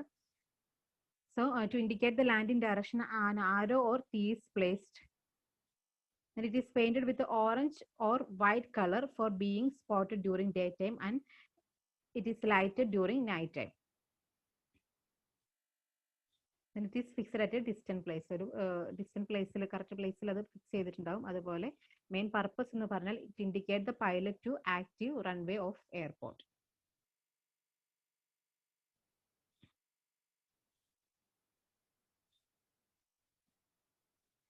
നെക്സ്റ്റ് വൺ റൺവേ മാർക്കിംഗ് ആണ്. Runway മാർക്കിംഗിൽ ഇപ്പോൾ ലൈറ്റിങ്ങിന്റെ കേസ് പറഞ്ഞ പോലെ തന്നെ centre line marking, then runway edge marking, runway numbering provide ചെയ്തിട്ടുണ്ടാവും. Touch down or zone landing zone marking and threshold marking ആയിരിക്കും മെയിൻ ആയിട്ട് വരുന്നത്. അപ്പോൾ സെന്റർ ലൈൻ മാർക്കിംഗ് എന്ന് പറയുമ്പോൾ ഈ ഡാഷ്ഡ് ലൈൻസ് ആണ് സെന്റർ ലൈൻ മാർക്കിംഗിൽ യൂസ് ചെയ്യുന്നത്. 90 സെന്റിമീറ്റർ വിഡ്ത്തിലുള്ള 90 സെന്റിമീറ്റർ വൈഡിലായിരിക്കും ആ ഒരു ഇതിന്റെ വിഡ്ത്ത് എന്ന് പറയുന്നത്, ആ ഒരു മാർക്കിങ്ങിന്റെ വിഡ്ത്ത് എന്ന് പറയുന്നത് 90 സെന്റിമീറ്റർ ആയിരിക്കും. ദെൻ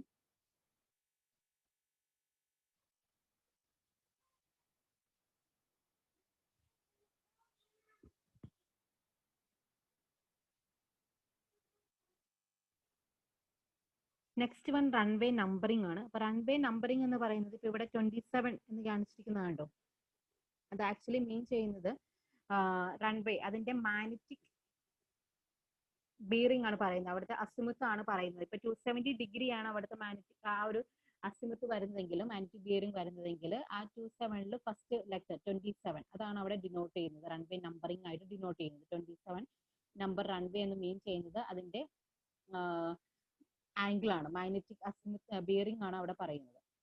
270 ഡിഗ്രി ആയിരിക്കും ഇവിടെ ആക്ച്വലി അവിടുത്തെ അസിമുത്ത് എന്ന് പറയുന്നത്. അപ്പോൾ 27 ഡിഗ്രി ആയിട്ട് നമ്മളത് മാർക്ക് ചെയ്യും. Then touch down on zone landing zone എന്ന് പറയുമ്പോൾ സീരീസ് ഓഫ് സ്ട്രിപ്സ് ആയിട്ടാണ് പ്രൊവൈഡ് ചെയ്തിരിക്കുന്നത്. സെൻട്രൽ ലൈനിന്റെ 2 സൈഡിലായിട്ട് touch down zone lighting provide ചെയ്തിട്ടുള്ള. പിന്നെ this one is threshold marking. This one is edge marking എന്ന് പറയുന്നത്. അപ്പൊ റൺവേ എഡ്ജ് മാർക്കിംഗ് എന്ന് പറയുമ്പോൾ 45 സെന്റിമീറ്റർ വിഡ്ത്തിൽ കൂടുതലുണ്ടെങ്കിലാണ് എഡ്ജ് മാർക്കിംഗ് പ്രൊവൈഡ് ചെയ്യുന്നത്.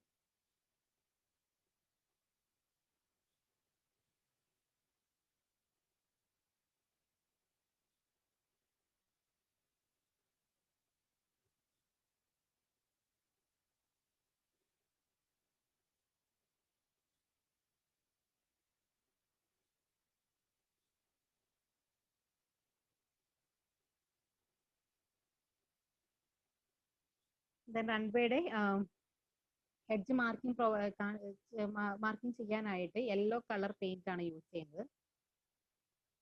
45 ഡിഗ്രി ആംഗിളിലായിരിക്കും പ്രൊവൈഡ് ചെയ്തിട്ടുണ്ടാവുക. ദെൻ ടാക്സിവേയുടെ കേസിലാവുമ്പോൾ അത് സ്ട്രെയിറ്റ് ആയിട്ടായിരിക്കും എഡ്ജ് മാർക്കിംഗ് പ്രൊവൈഡ് ചെയ്തിട്ടുള്ളത്, സ്ട്രെയിറ്റ് ആയിട്ടായിരിക്കും. സോ ഹിയർ ടാക്സിവേയുടെ എഡ്ജ് മാർക്കിംഗ് പ്രൊവൈഡ് ചെയ്തിട്ടുണ്ട്, അത് സ്ട്രെയിറ്റ് ആയിട്ടായിരിക്കും ടാക്സിവേയുടെ കേസിൽ പ്രൊവൈഡ് ചെയ്യുന്നത്. റൺവേയുടെ കേസിലാവുമ്പോൾ 45 ഡിഗ്രി ആംഗിളിലായിരിക്കും ഷോൾഡർ മാർക്കിംഗ് പ്രൊവൈഡ് ചെയ്തിട്ടുണ്ടാവും.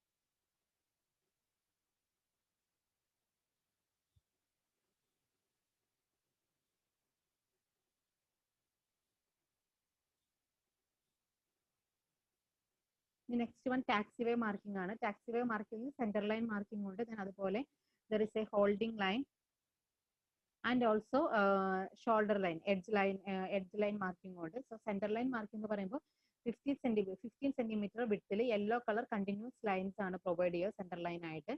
ദെൻ ഹോൾഡിംഗ് ലൈൻ എന്ന് പറയുമ്പോൾ ഇന്റർസെക്ഷനിലാണ് വരുന്നത്. At all the intersection of the curved taxiway with the runway, അവിടെയാണ് ഹോൾഡിംഗ് ലൈൻസ് പ്രൊവൈഡ് ചെയ്യുക.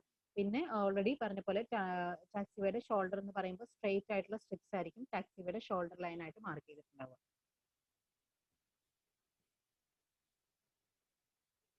ഇനി ലാസ്റ്റ് വരുന്ന ഒരു പോർഷൻ ആണ് എയർപോർട്ട് എഞ്ചിനീയറിംഗിൽ air traffic control. Air traffic control mainly provides guidance to aircraft from takeoff to landing, and it ensures safe, convenient, and economic aircraft movement from one airport to the other. And രണ്ട് type of flight rules ആണ് mainly use ചെയ്യുന്നത്. That is instrumental flight rules and visual flight rules, IFR and VFR എന്ന് പറയും. Visual flight rules good weather കണ്ടീഷനിലാണ് pilots visual flight rules use ചെയ്യുന്നത്. Then bad weather conditions ഒക്കെ ആണെങ്കിൽ റൺവേയിൽ land ചെയ്യാനായിട്ട് അല്ലെങ്കിൽ റൺവേ ടേക്ക് ഓഫിനൊക്കെ വേണ്ടിയിട്ട് യൂസ് ചെയ്യുന്ന ഫ്ലൈറ്റ് റൂൾ ആണ് ഇൻസ്ട്രുമെന്റൽ ഫ്ലൈറ്റ് റൂൾസ് എന്ന് പറയുന്നത്. ഫ്ലൈറ്റ് റൂൾസ് തന്നെ രണ്ട് ടൈപ്പ് ഉണ്ട്, VFR and IFR. So the first one is VFR. The pilot visually controls altitude, navigation, and is responsible for maintaining safe distances from other aircraft and obstacles. So good weather conditionലാണ് use ചെയ്യുന്നത്. Principal എന്ന് പറയുന്നത് C&B ആയിരിക്കും. കാരണം അവിടുത്തെ ലൈറ്റിങ്ങും ഇപ്പോൾ day time ആണെങ്കിൽ മാർക്കിങ്ങും then night time ആണെങ്കിൽ ലൈറ്റിങ്ങിന്റെ ഒക്കെ ഹെൽപ്പോട് കൂടിയിട്ടായിരിക്കും pilots take off and landing operations ചെയ്യുന്നത്. ദെൻ ഇതിൽ VFR റൂൾസ് ആണ് പൈലറ്റ് എയർക്രാഫ്റ്റ് ഓപ്പറേറ്റ് ചെയ്യുന്നതെങ്കിൽ അതിന്റെ റെസ്പോൺസിബിലിറ്റി ഫുള്ളി പൈലറ്റിനായിരിക്കും ഉണ്ടാവുക. ഇനി IFR എന്ന് പറഞ്ഞാൽ poor visibility or to take the aircraft through clouds. ആ ഒരു ടൈമിൽ poor visibility bad weather condition ഒക്കെ ആകുമ്പോഴാണ് ഇൻസ്ട്രുമെന്റൽ ഫ്ലൈറ്റ് റൂൾസിലേക്ക് സ്വിച്ച് ചെയ്യുന്നത്. So here flying depends on pilot and air traffic controller. അപ്പോൾ വേണ്ട ഇൻഫോർമേഷൻസ് അല്ലെ കറക്റ്റ് ആയിട്ടുള്ള ഇൻഫോർമേഷൻസ് എല്ലാം പ്രൊവൈഡ് ചെയ്യുന്നത് ATCയിൽ നിന്നായിരിക്കും കിട്ടുക. എയർ ട്രാഫിക് കൺട്രോളേഴ്സ് ആയിരിക്കും കറക്റ്റ് എവിടെ എയർക്രാഫ്റ്റിന്റെ മൂവ്മെന്റ് എല്ലാം കറക്റ്റ് ഓപ്പറേഷൻ ഇത് പറഞ്ഞു കൊടുക്കുന്നത് air traffic controllers ആയിരിക്കും പറഞ്ഞു കൊടുക്കുന്നത്. So the flying depends on pilot and air traffic controller. So they give information about aircraft condition, route or weather condition. So it is safer and also complicated. And in this case, the responsibility is for air traffic control personnel. അപ്പോൾ ഇവിടെ responsibility എന്ന് പറയുന്നത് fully air traffic control personal ആയിരിക്കും. ഇനി air traffic control network എന്ന് പറഞ്ഞാൽ അതിന്റെ main ആയിട്ട് 3 കമ്പോണൻസ് ആണുള്ളത്. Control centres, control towers and flight service stations. So first one is control centers. Control centers എന്ന് പറയുമ്പോൾ ARTCC, Air Route Traffic Control Centers. So which controls movements of aircraft along airways. So എയറിൽ വരുന്ന ആ ഒരു മൂവ്മെന്റിനെ control ചെയ്യാനായിട്ടാണ് air traffic control centres use ചെയ്യുന്നത്. Then it is generally located at airports.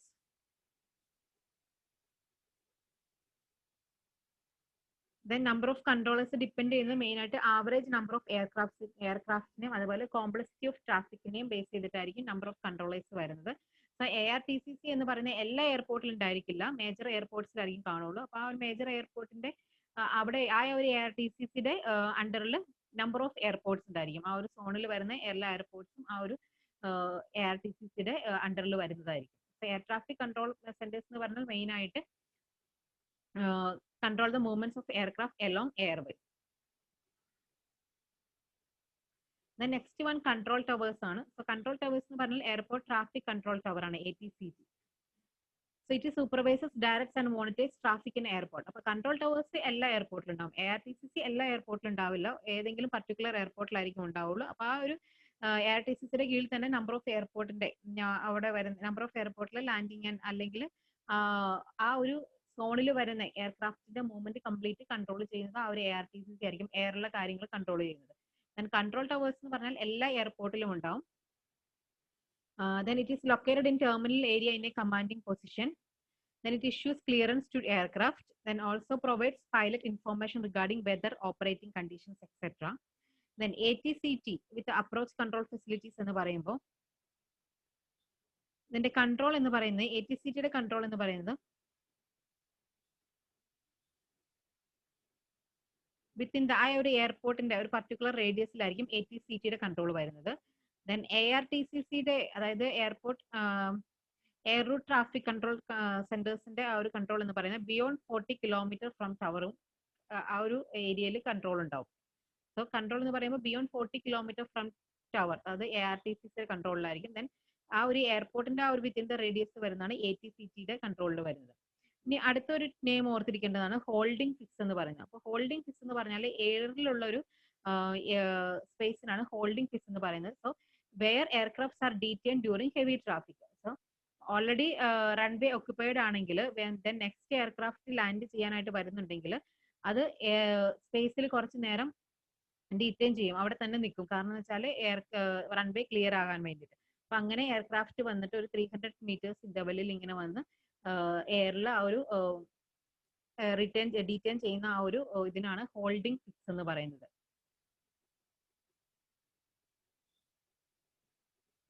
So holding fix where aircrafts are detained during heavy traffic.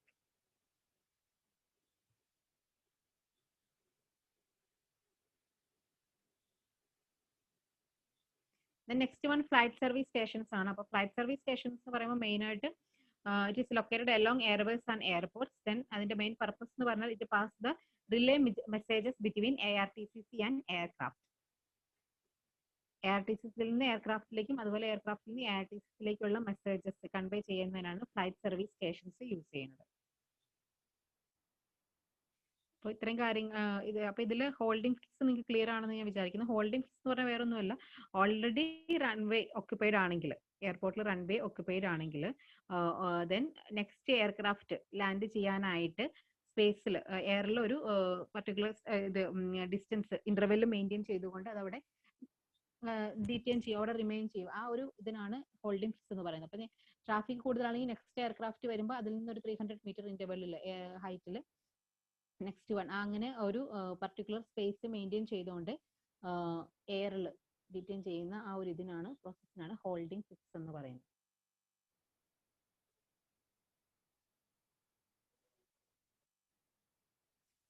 ഇനി air traffic control എയ്ഡ്സിൽ രണ്ട് type ആണുള്ളത്. ഒന്ന് navigational aids and second one landing aids. Navigational aids or en route aids എന്ന് പറയുമ്പോൾ ഫ്ലൈറ്റിന്റെ ടൈമിലുള്ള aids ആണ്. നാവിഗേഷണൽ എയ്ഡ്സിനാണ് en route aids or airway aids എന്ന് പറയുന്നത്.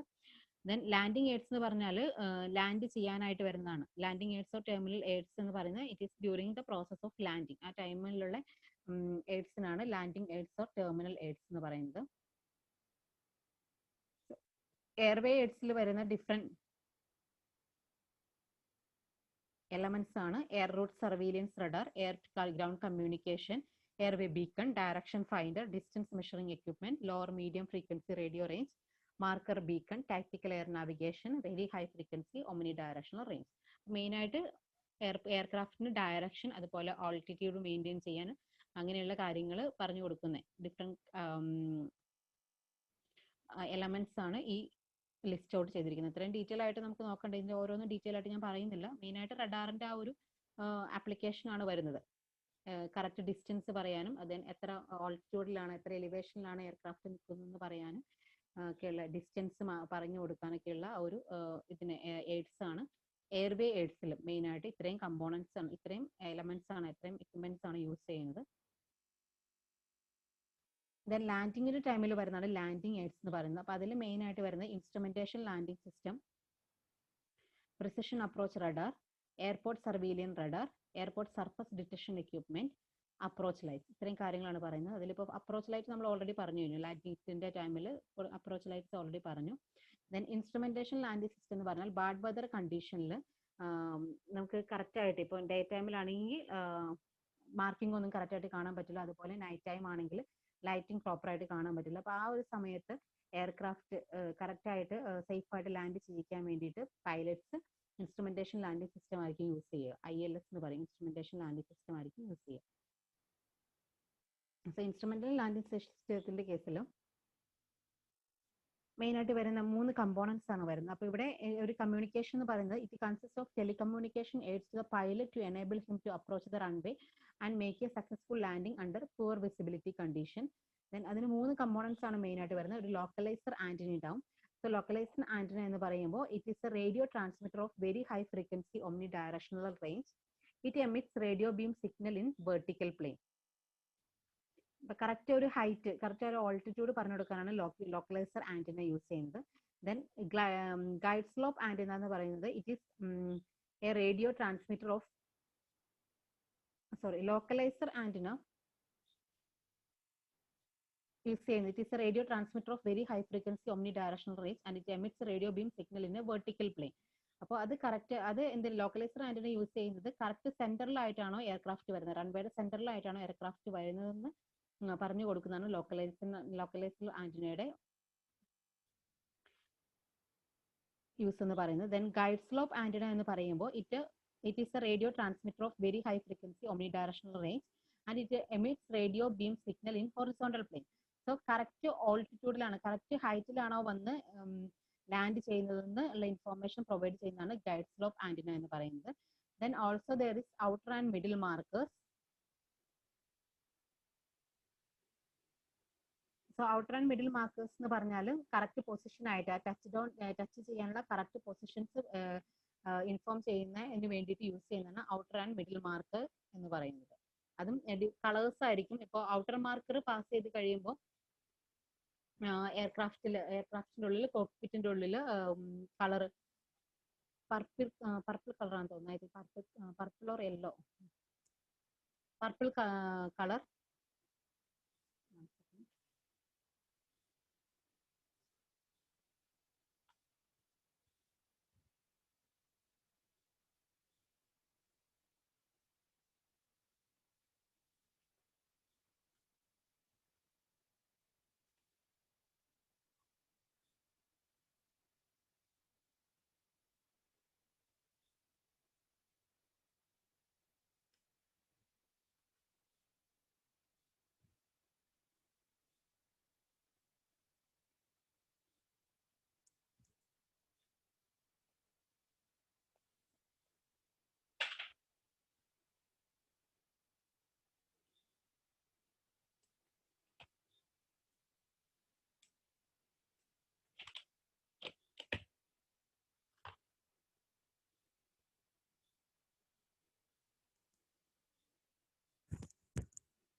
സോ ഔട്ടർ ആൻഡ് മിഡിൽ മാർക്കറിന്റെ കേസിൽ വരുമ്പോൾ കറക്റ്റ് ഡിസ്റ്റൻസ് റൺവേയിൽ നിന്ന് റൺവേയിലേക്ക് എത്ര ഡിസ്റ്റൻസ് ഉണ്ടെന്നുള്ള കറക്റ്റ് പൊസിഷൻ പറഞ്ഞു കൊടുക്കാനായിട്ടാണ് outer and middle markers use ചെയ്യുന്നത്.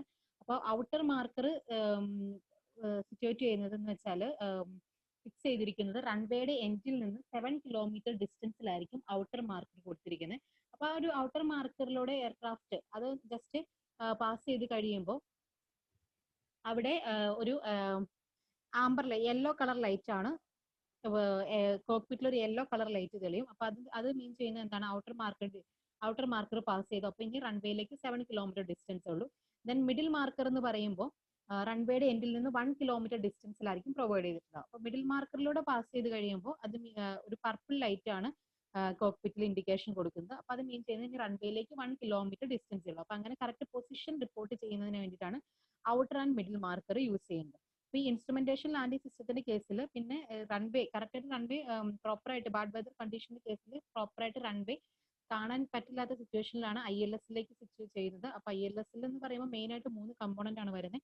ലോക്കലൈസ്ഡ് ആന്റിന, കറക്റ്റ് സെന്റർ പൊസിഷനിലാണ് എയർക്രാഫ്റ്റ് വരുന്നത്, എത്രമാത്രം ലെഫ്റ്റിലേക്കാണ് റൈറ്റിലേക്കാണ് അങ്ങനെയുള്ള ഡീറ്റെയിൽസ് കൊടുക്കാൻ വേണ്ടിയിട്ടാണ് ലോക്കലൈസ്ഡ് ആന്റിന യൂസ് ചെയ്യുന്നത്. അതും ഒരു റേഡിയോ ബീം സിഗ്നൽ ആണ്. and it emits radio beam signal in a vertical plane. Then guide slope antenna എന്ന് പറയുമ്പോൾ also a radio beam signal and it emits in horizontal plane. Then അതെന്ന് പറയുന്നത് correct altitude എത്ര ഹൈറ്റിലാണ് വരുന്നത് എന്നുള്ള details പറഞ്ഞു കൊടുക്കാനാണ് ഗൈഡ് സ്ലോപ്പ് ആന്റിന പ്രൊവൈഡ് ചെയ്യുന്നത്. Then outer and middle markers എന്ന് പറയുമ്പോൾ it is small radio transmitters which serve as position reporting points.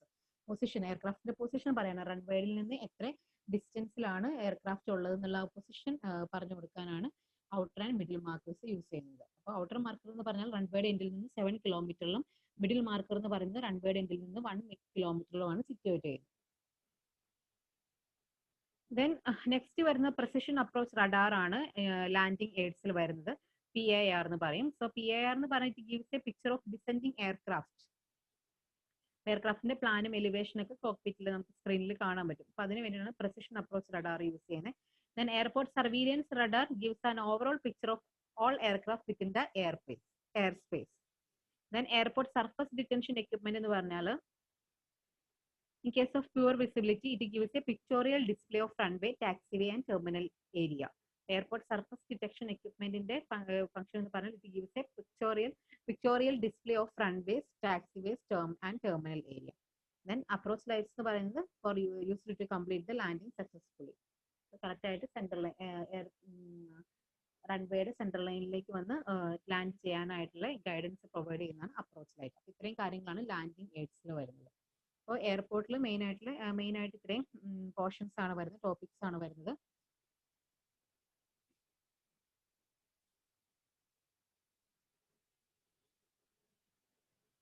Next നമുക്ക് ഇനി ഉള്ള റിമൈനിങ് ടോപ്പിക് എന്ന് പറയുന്നത് അർബൻ പ്ലാനിംഗ് ആണ്.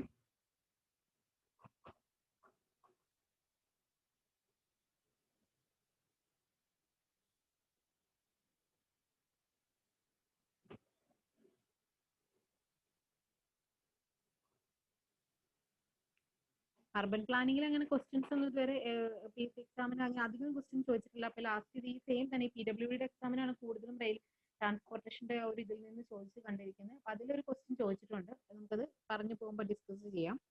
അപ്പൊ അർബൻ പ്ലാനിംഗ് എന്ന് പറഞ്ഞാൽ ഡെഫിനിഷൻ എന്ന് പറയുന്നത് it is A technical and political process that is focused on the development and design of land use and the built environment including air, water and the infrastructure passing into and out of urban areas such as transportation, communication and distribution network. അപ്പോൾ urbanisation ആണ് main ആയിട്ട് പറയുന്നത്. Rural ഏരിയയിൽ നിന്ന് urban ഏരിയയിലേക്കുള്ള ഒരു transform, ആളുകൾ മാറി താമസിക്കുമ്പോൾ അവിടെ കൊടുക്കേണ്ട ഫെസിലിറ്റീസ് അങ്ങനെയുള്ള കാര്യങ്ങളൊക്കെയാണ് അർബൻ പ്ലാനിങ്ങിൽ വരുന്നത്. Urban planning is A technical and political process that is focused on development and design of land use and the built environment including air, water and the infrastructure passing into and out of urban areas such as transportation, communication and distribution networks. So main objective എന്ന് പറയുന്നത്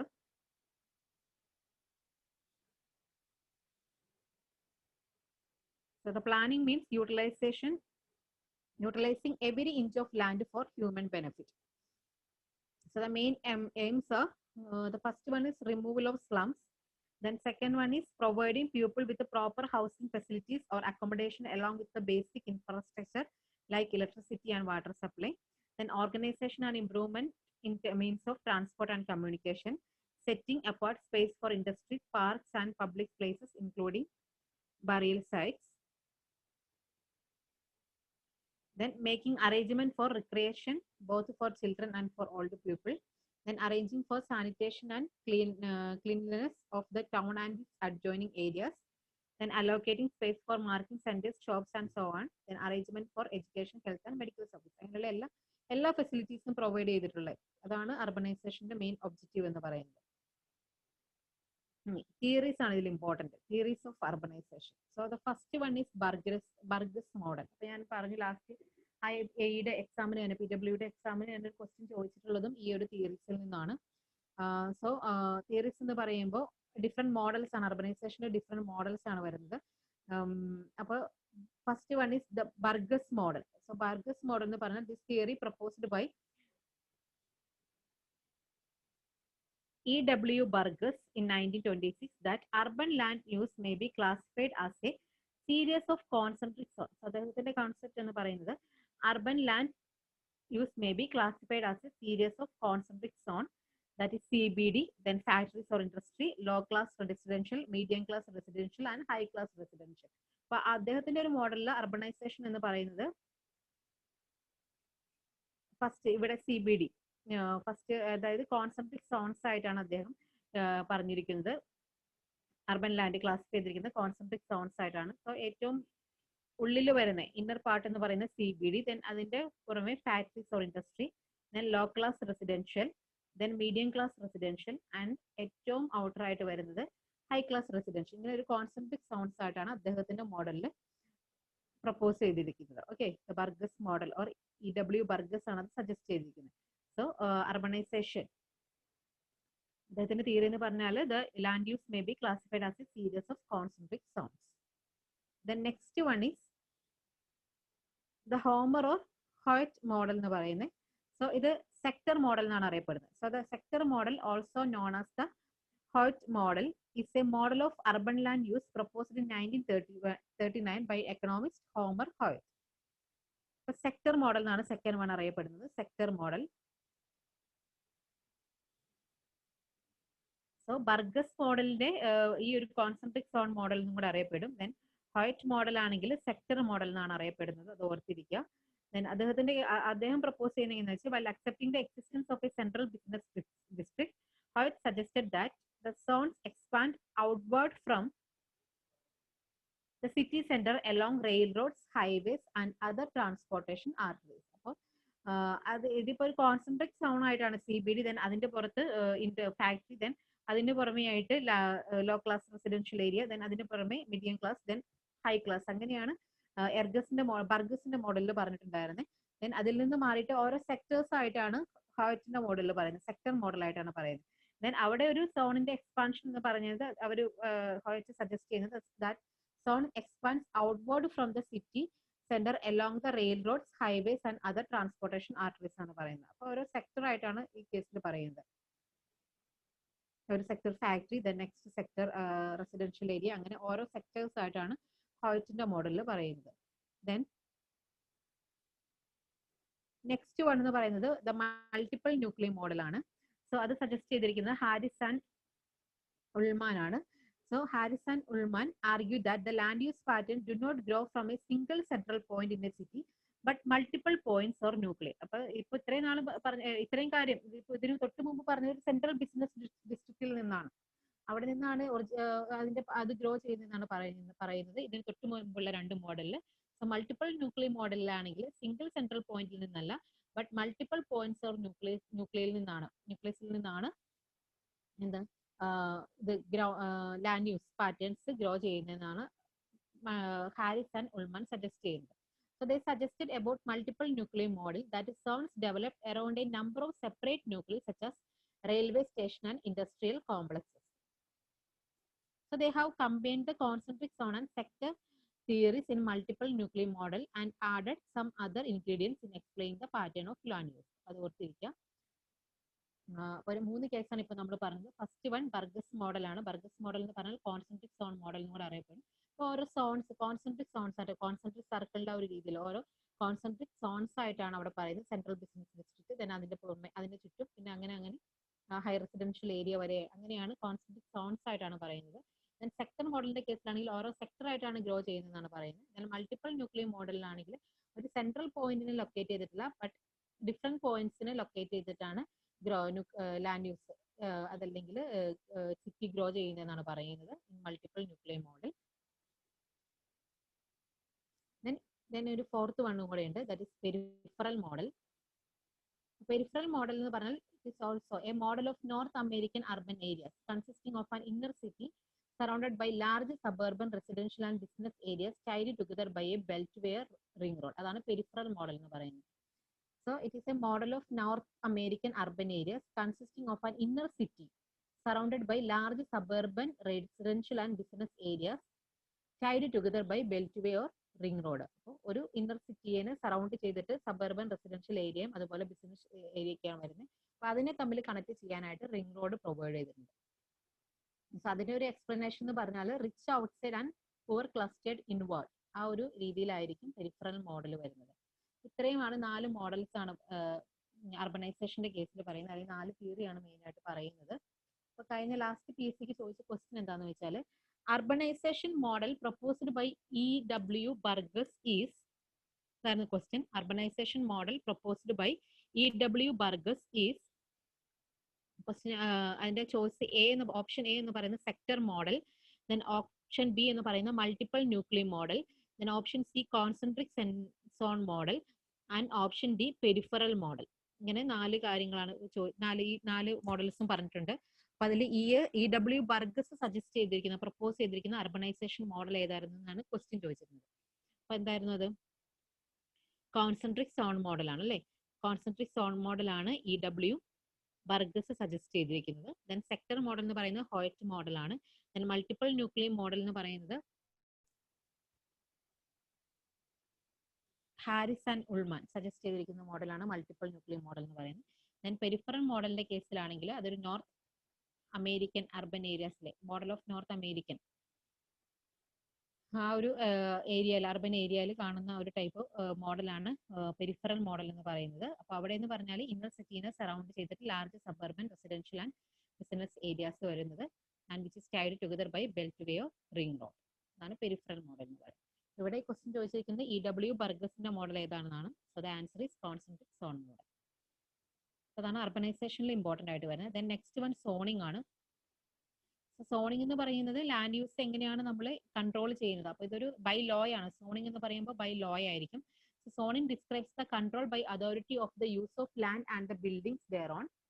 Then levels or types of zoning include open space, residential, retail, commercial, agricultural, industrial. Then aspects of zoning lo varunnaanu density zoning, height zoning and use zoning.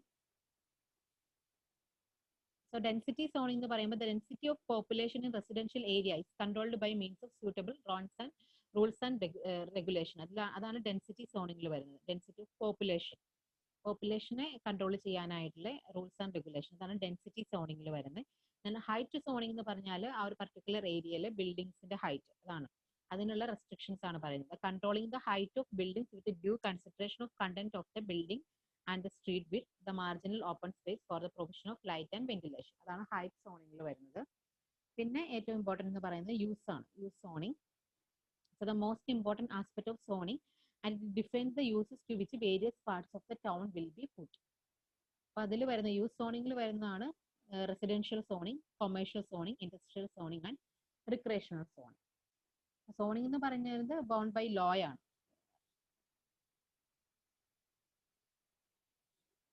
Land use എങ്ങനെ, അവിടുത്തെ ബിൽഡിംഗും എങ്ങനെ use ചെയ്യണം അത് describe ചെയ്യുന്നതാണ് zoning എന്ന് പറയുന്നത്. 3 ടൈപ്പാണ് main ആയിട്ടുള്ളത്. Density zoning, population. Density zoning എന്ന് പറയുമ്പോൾ പോപ്പുലേഷൻ ആണ് വരുന്നത്. ദെൻ ഹൈറ്റ് സോണിംഗ് എന്ന് പറയുമ്പോൾ ആ ഏരിയയിൽ വരുന്ന ബിൽഡിംഗ്സിന്റെ ഹൈറ്റിന്റെ കൺട്രോൾ ആണ് വരുന്നത്. ദെൻ യൂസ് സോണിംഗ് എന്ന് പറഞ്ഞാൽ എന്ത് പർപ്പസ് ആണെന്നുള്ളത്, residential, industrial, commercial and retail, അതാണ് വരുന്നത് സോണിംഗിൽ വരുന്നത്. ഇത്രയാണ് ഈ അർബൻ പ്ലാനിങ്ങിലെ മെയിൻ ടോപ്പിക്സ് വരുന്നത്. അപ്പൊ അതിൽ ചോദിച്ച് കണ്ടിരുന്നത് ഇപ്പം ഈ ലാസ്റ്റ് പി എസ് സിക്ക് ചോദിച്ചിരിക്കുന്നത് അങ്ങനെ ക്വസ്റ്റ്യൻസ് അധികം ചോദിച്ച് കണ്ടിട്ടില്ല. അപ്പൊ ഈ ലാസ്റ്റ് പി എസ് സിക്ക് ചോദിച്ചിട്ടുള്ള ഒരു ക്വസ്റ്റ്യൻ ആയിരുന്നു അർബനൈസേഷൻ മോഡലിൽ നിന്നുള്ള ക്വസ്റ്റ്യൻ. ഇത്രയും കാര്യങ്ങളാണ് മെയിൻ ആയിട്ട് നിങ്ങൾക്ക് സിലബസിൽ ഇൻക്ലൂഡ് ചെയ്തിട്ടുള്ളത്. അപ്പൊ ഏകദേശം നമ്മുടെ സിലബസ് നമ്മൾ ഇപ്പോൾ ഒരു കവർ ചെയ്തിട്ടുണ്ട്. അപ്പൊ നിങ്ങൾക്ക് എന്തെങ്കിലും ഡൗട്ട്സ് ഉണ്ടെങ്കിൽ ഇപ്പൊ ചോദിക്കുക, എന്തെങ്കിലും ക്ലാരിഫിക്കേഷൻ ഉണ്ടെങ്കിൽ ഇപ്പൊ ചോദിച്ചോളൂ കേട്ടോ. അപ്പോൾ മെയിൻ ആയിട്ട് ഇപ്പൊ നമ്മുടെ ട്രാൻസ്പോർട്ടേഷനിൽ ഇപ്പൊ ഞാനിപ്പോ ഹാൻഡിൽ ചെയ്തേക്കുന്ന ഈ ക്ലാസ്, അതായത് highway, harbour, dock, airport and urban planning. ഇതിലെ കൂടുതൽ ക്വസ്റ്റ്യൻ ചോദിച്ച് കണ്ടിരിക്കുന്നത് ഹൈവേ എഞ്ചിനീയറിംഗിൽ നിന്നാണ്. ഒരു ക്വസ്റ്റ്യൻ ഒക്കെയാണ് ഇത് ഹാർബറിൽ നിന്ന് ചോദിച്ചു കണ്ടിട്ടുള്ളത്. ഇപ്പൊ ലാസ്റ്റ് ഇപ്പൊ ഈ ഒരു പി എസ് സി അസിസ്റ്റന്റ് എഞ്ചിനീയറിന്റെ ലാസ്റ്റ് നടന്ന പി എസ് സി എക്സാംസ് തന്നെ എടുക്കുവാണെങ്കിൽ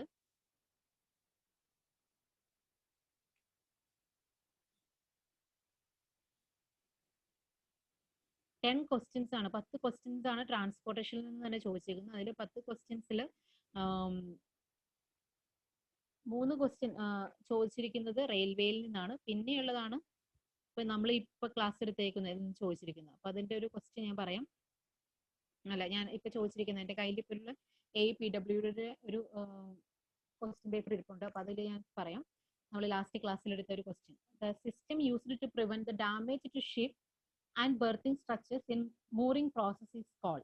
Okay, so the system used to prevent damage to ships and berthing structures in the mooring process is called. നിങ്ങൾ ഓർക്കുന്നുണ്ടോ എന്ന് നോക്കാം.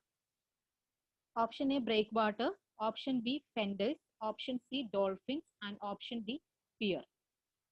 ഡാമേജ്, ഷിപ്സിന്റെ ഡാമേജ് പ്രിവെന്റ് ചെയ്യാനായിട്ട് എന്ത് സിസ്റ്റം യൂസ് ചെയ്യുന്നത് ഓർക്കുന്നുണ്ടോ ഇന്നലെ പറഞ്ഞത്?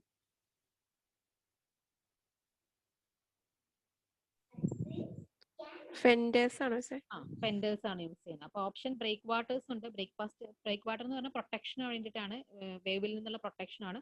ദെൻ ഫെൻഡേഴ്സ് ആണ് നമ്മൾ എന്ത് ചെയ്യുന്നത്, ഡോക്കിന്റെ അതുപോലെ ബ്രേക്ക് വാട്ടറിന്റെ അങ്ങനെയുള്ള സ്ട്രക്ചേഴ്സിന്റെ സൈഡിലായിട്ട് ഷിപ്പിന് അതുപോലെ ബെർത്തിങ് സ്ട്രക്ചറിനൊക്കെ ഡാമേജിൽ നിന്ന് പ്രിവെന്റ് ചെയ്യാനായിട്ട് യൂസ് ചെയ്യുന്നത്. ദെൻ ഡോൾഫിൻ എന്ന് പറഞ്ഞാൽ മൂറിംഗ് പർപ്പസിന് വേണ്ടിയിട്ടാണ് ഡോൾഫിൻസ് യൂസ് ചെയ്യുന്നത്. ഒരു മൂറിംഗ് പ്രോസസ്സിന് വേണ്ടിയിട്ടാണ് ഡോൾഫിൻസ് യൂസ് ചെയ്യുന്നത്. ഒരു ഗ്രൂപ്പ് ഓഫ് പൈൽസ് ആണ് വരുന്നത്. ദെൻ പിയർ എന്ന് പറയുന്നത് ബെർത്തിങ് ഫെസിലിറ്റീസിനാണ്. അപ്പൊ ക്വസ്റ്റ്യൻ നന്നായിട്ട് വായിച്ചു നോക്കില്ലെങ്കിൽ നമുക്ക് ഇതെല്ലാം കൺഫ്യൂഷൻ വരും ഓപ്ഷൻ കാണുമ്പോൾ. പിന്നെ അർബനൈസേഷൻ മോഡലിന്റെ ക്വസ്റ്റ്യൻ ചോദിച്ചിട്ടുണ്ട്, ഇപ്പൊ ഞാൻ ഡിസ്കസ് ചെയ്തത്. ദെൻ പിന്നെ ചോദിച്ചിരിക്കുന്ന minimum coefficient of lateral friction for a highway is 0.15. Then grade compensation on curves is a minimum of, നമ്മൾ ഡിസ്കസ് ചെയ്താണ് 75/R. പിന്നെ ചോദിച്ചിരിക്കുന്ന ട്രാഫിക് എഞ്ചിനീയറിംഗിൽ നിന്ന് ട്രാഫിക് ഡെൻസിറ്റി എന്നാൽ എന്താണെന്നുള്ളത്. ട്രാഫിക് ഡെൻസിറ്റി എന്ന് പറഞ്ഞാൽ യൂണിറ്റ് ഓർത്താൽ മതി എന്ന് ഞാൻ പറഞ്ഞു. എന്താണ്? വെഹിക്കിൾ പെർ കിലോമീറ്റർ ആണ്. That is number of vehicle occupied per unit length of road at an instant. അതാണ് ഓപ്ഷൻ കൊടുത്തിരിക്കുന്നത് ആൻസർ. പിന്നെ ചോദിച്ചിരിക്കുന്ന ഒരു question, the relationship between speed and density is generally എന്ന് പറയാൻ പറ്റുമോ? The relationship between speed and density is generally.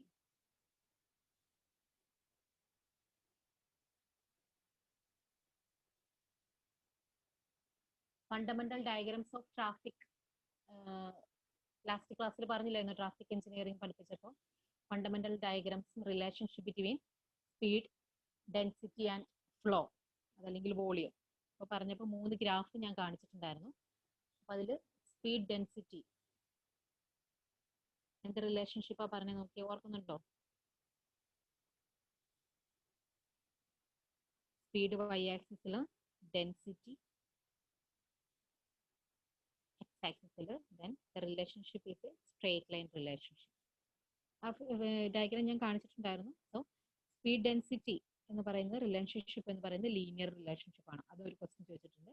പിന്നെ നമ്മളിപ്പോൾ ഇന്നെടുത്ത എയർപോർട്ടിന്റെ correction for gradient 20% for every 1% of effective gradient, ആ ഒരു ക്വസ്റ്റ്യൻ. അങ്ങനെ അപ്പോൾ 10 ക്വസ്റ്റ്യനിൽ 8 ക്വസ്റ്റ്യൻ തന്നെ ഇപ്പോൾ ട്രാൻസ്പോർട്ടേഷനിൽ നിന്നാണ് ചോദിച്ചിരിക്കുന്നത്. അതിലും ഹൈവേയുടെ ടോപ്പിക്കിൽ നിന്ന് 2 ക്വസ്റ്റ്യൻ, പിന്നെ ട്രാഫിക് എഞ്ചിനീയറിംഗിൽ നിന്ന് 2 ക്വസ്റ്റ്യൻ, എയർപോർട്ടിൽ നിന്ന് ഒരു ക്വസ്റ്റ്യൻ, ഹാർബറിൽ നിന്നൊരു ക്വസ്റ്റ്യൻ, അങ്ങനെയാണ് ക്വസ്റ്റ്യൻസ് ചോദിച്ചിട്ടുണ്ടായിരുന്നത്. അപ്പൊ ഞാൻ ഇതിന്റെ നോട്ട് നിങ്ങൾക്ക് PDF നോട്ട് തരാം. ഇപ്പൊ PPT ഒക്കെയല്ലോ വെച്ചല്ലേ ക്ലാസ് എടുത്തിരിക്കുന്നത്. അപ്പൊ PDF നോട്ട് കംപ്ലീറ്റ് ചെയ്ത് ഇന്ന് ഇപ്പൊ ഒന്നില്ലെങ്കിൽ ഇന്ന് തന്നെ അല്ലെങ്കിൽ നാളെ മോർണിംഗ് ആയിട്ട് ഞാൻ നിങ്ങൾക്ക് ഗ്രൂപ്പിൽ ഷെയർ ചെയ്യാം. അതിൽ ഇൻക്ലൂഡ് ചെയ്തിട്ടുണ്ട് എല്ലാ കാര്യങ്ങളും. അപ്പൊ ഇപ്പൊ ചിലപ്പോൾ ക്ലാസ്സിൽ എടുക്കാതെ വിട്ടുപോയേക്കുന്ന പോയിന്റ്സ് എന്നല്ല, അത്രയും ഇപ്പൊ അർബനൈസേഷനിൽ തന്നെ ടൗൺ പ്ലാനിങ്ങിന്റെ കുറച്ച് പോർഷൻ ടൗൺ പ്ലാനിങ് അത് ഓൾറെഡി അത്രയും തിയറി ആയിട്ട് വരുന്നതാണ്. ജസ്റ്റ് നമുക്ക് വായിച്ചാൽ മനസ്സിലാവുന്നതാണ്. ഞാനത് പറഞ്ഞിട്ടില്ല. അങ്ങനെയുള്ള പോർഷൻസ് ടൗൺ പ്ലാനിങ്ങിന്റെ ആ ഒരു പോർഷൻ ഞാൻ നോട്ടിൽ ഇൻക്ലൂഡ് ചെയ്തിട്ടുണ്ടാവും. തിയറിയാണ്, പക്ക തിയറിയാണ്. പിന്നെ അതുപോലെ കോൺക്രീറ്റിന്റെ സിമെന്റ് കോൺക്രീറ്റ് പെർമൻസിന്റെ ഡിസൈൻ അത് നമുക്ക് സിലബസിൽ പറഞ്ഞിട്ടില്ല, പക്ഷേ ക്വസ്റ്റ്യൻസ് ഇടയ്ക്കൊക്കെ ചോദിച്ച് കണ്ടിട്ടുണ്ട്, വെസ്റ്റ്ഗാർഡ് ഇക്വേഷൻ ഒക്കെ. അപ്പോൾ അതും ഇമ്പോർട്ടൻ്റ് ആണ്. അപ്പോൾ അതും ഞാൻ സിലബസിൽ പറഞ്ഞിട്ടില്ലെങ്കിലും ക്വസ്റ്റ്യൻ ചോദിച്ചിട്ടുണ്ട് എക്സാം. അപ്പോൾ ആ ഒരു പോർഷൻ എല്ലാം ഇൻക്ലൂഡ് ചെയ്തിട്ട് ഒരു കംപ്ലീറ്റ് നോട്ട് നിങ്ങൾക്ക് PDF നോട്ടായിട്ട് തരാം. അപ്പോൾ അത് പ്രിന്റ് ഔട്ട് എടുത്ത് വെച്ച് പഠിക്കുക. പിന്നെ ഡൗട്ട് എന്തെങ്കിലുമൊക്കെ ഉണ്ടെങ്കിൽ എപ്പോൾ വേണമെങ്കിലും എന്നെ കോൺടാക്ട് ചെയ്യാം. എന്തെങ്കിലും പറയാനുണ്ടോ? എന്തെങ്കിലും ഡൗട്ട്സ് ഉണ്ടെങ്കിൽ ചോദിക്കാം കേട്ടോ. ഇത്രയും ഏരിയയിൽ നിന്ന് ഇത്രയും 9 ദിവസം ക്ലാസ് എടുത്തില്ലേ, അങ്ങനെ എന്തെങ്കിലും ഡൗട്ട്സ് ഉണ്ടെങ്കിൽ ചോദിച്ചോ.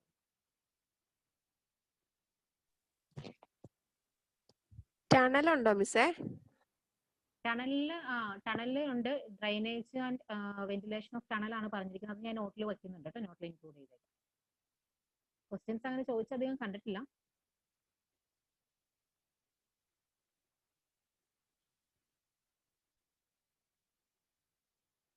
സിലബസിൽ അങ്ങനെ അധികം മെൻഷൻ ചെയ്തിട്ടില്ല. Drainage and ventilation of tunnel എന്നാണ് ചോദിച്ചിട്ടുള്ളത്. പക്ഷെ അതിലധികം പറയാനില്ല. ഡ്രൈനേജ് ആൻഡ് വെന്റിലേഷനിൽ അധികം പറയാനില്ല. പിന്നെയുള്ളത് അതിന്റെ സിലബസിൽ പറഞ്ഞിട്ടില്ല, പക്ഷെ അതിന്റെ എന്താണ് മെത്തേഡ് ഓഫ് ടണലിംഗ് ഉണ്ട്.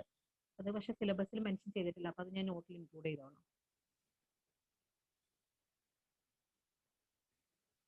നിങ്ങളത് പ്രിന്റ് ഔട്ട് എടുത്ത് പഠിക്കാൻ പറ്റുവാണെങ്കിൽ അതായിരിക്കും ഏറ്റവും ബെറ്റർ എന്ന് എനിക്ക് തോന്നുന്നു. പ്രിന്റ് ഔട്ട് എടുത്ത് വെച്ചിട്ട് പഠിക്കുക. മാക്സിമം പോയാൽ ഇപ്പോൾ ഒരു 60 പേജസ് അത്രേ ഉണ്ടാവുള്ളൂ. 60 പേജസ് എന്ന് പറയുമ്പോൾ 2 സൈഡ് എടുക്കുമ്പോൾ 30 പേജസിന്റെ അടുത്ത് വരുന്നത്.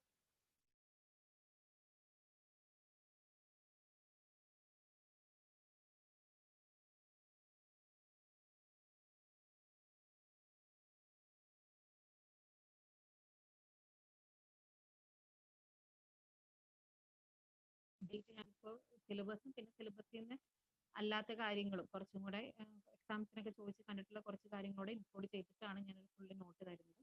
നോട്ട് വെച്ച് പഠിച്ചിട്ട് എന്തെങ്കിലും ഡൗട്ട്സ് ഉണ്ടെങ്കിൽ ചോദിക്കാം കേട്ടോ. വേറെ എന്തെങ്കിലും ഉണ്ടോ?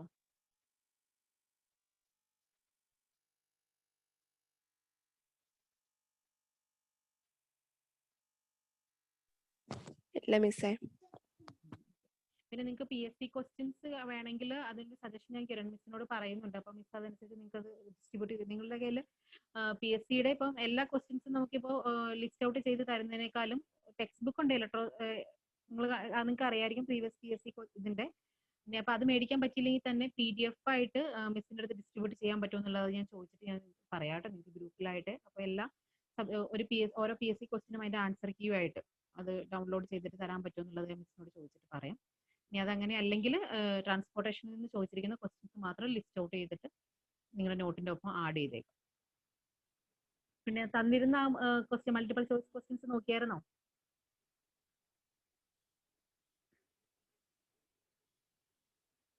നിങ്ങൾ പഠിച്ചു പോകുമ്പോൾ ഒരു കാര്യം ആലോചിക്കുക. നമ്മളിപ്പോൾ ഒരു ക്വസ്റ്റ്യൻ എടുത്തിട്ട് നമ്മൾ അതിന്റെ ചോയ്സസ് പഠിക്കുമ്പോൾ ആൻസർ മാത്രം നോക്കി പോകാതെ അപ്പൊ ആ ചോയ്സിൽ 4 ചോയ്സ് ഉണ്ടെങ്കിൽ ആ 4 ചോയ്സ് തന്നിരിക്കുന്ന ആൻസേഴ്സ് എന്തുമായിട്ട് റിലേറ്റ് ചെയ്തിട്ടുള്ളതാണ് അങ്ങനെ നമ്മൾ പഠിച്ചു പോകുക. അപ്പൊ നമുക്ക് കുറെ കാര്യങ്ങൾ കവർ ചെയ്യാൻ പറ്റും.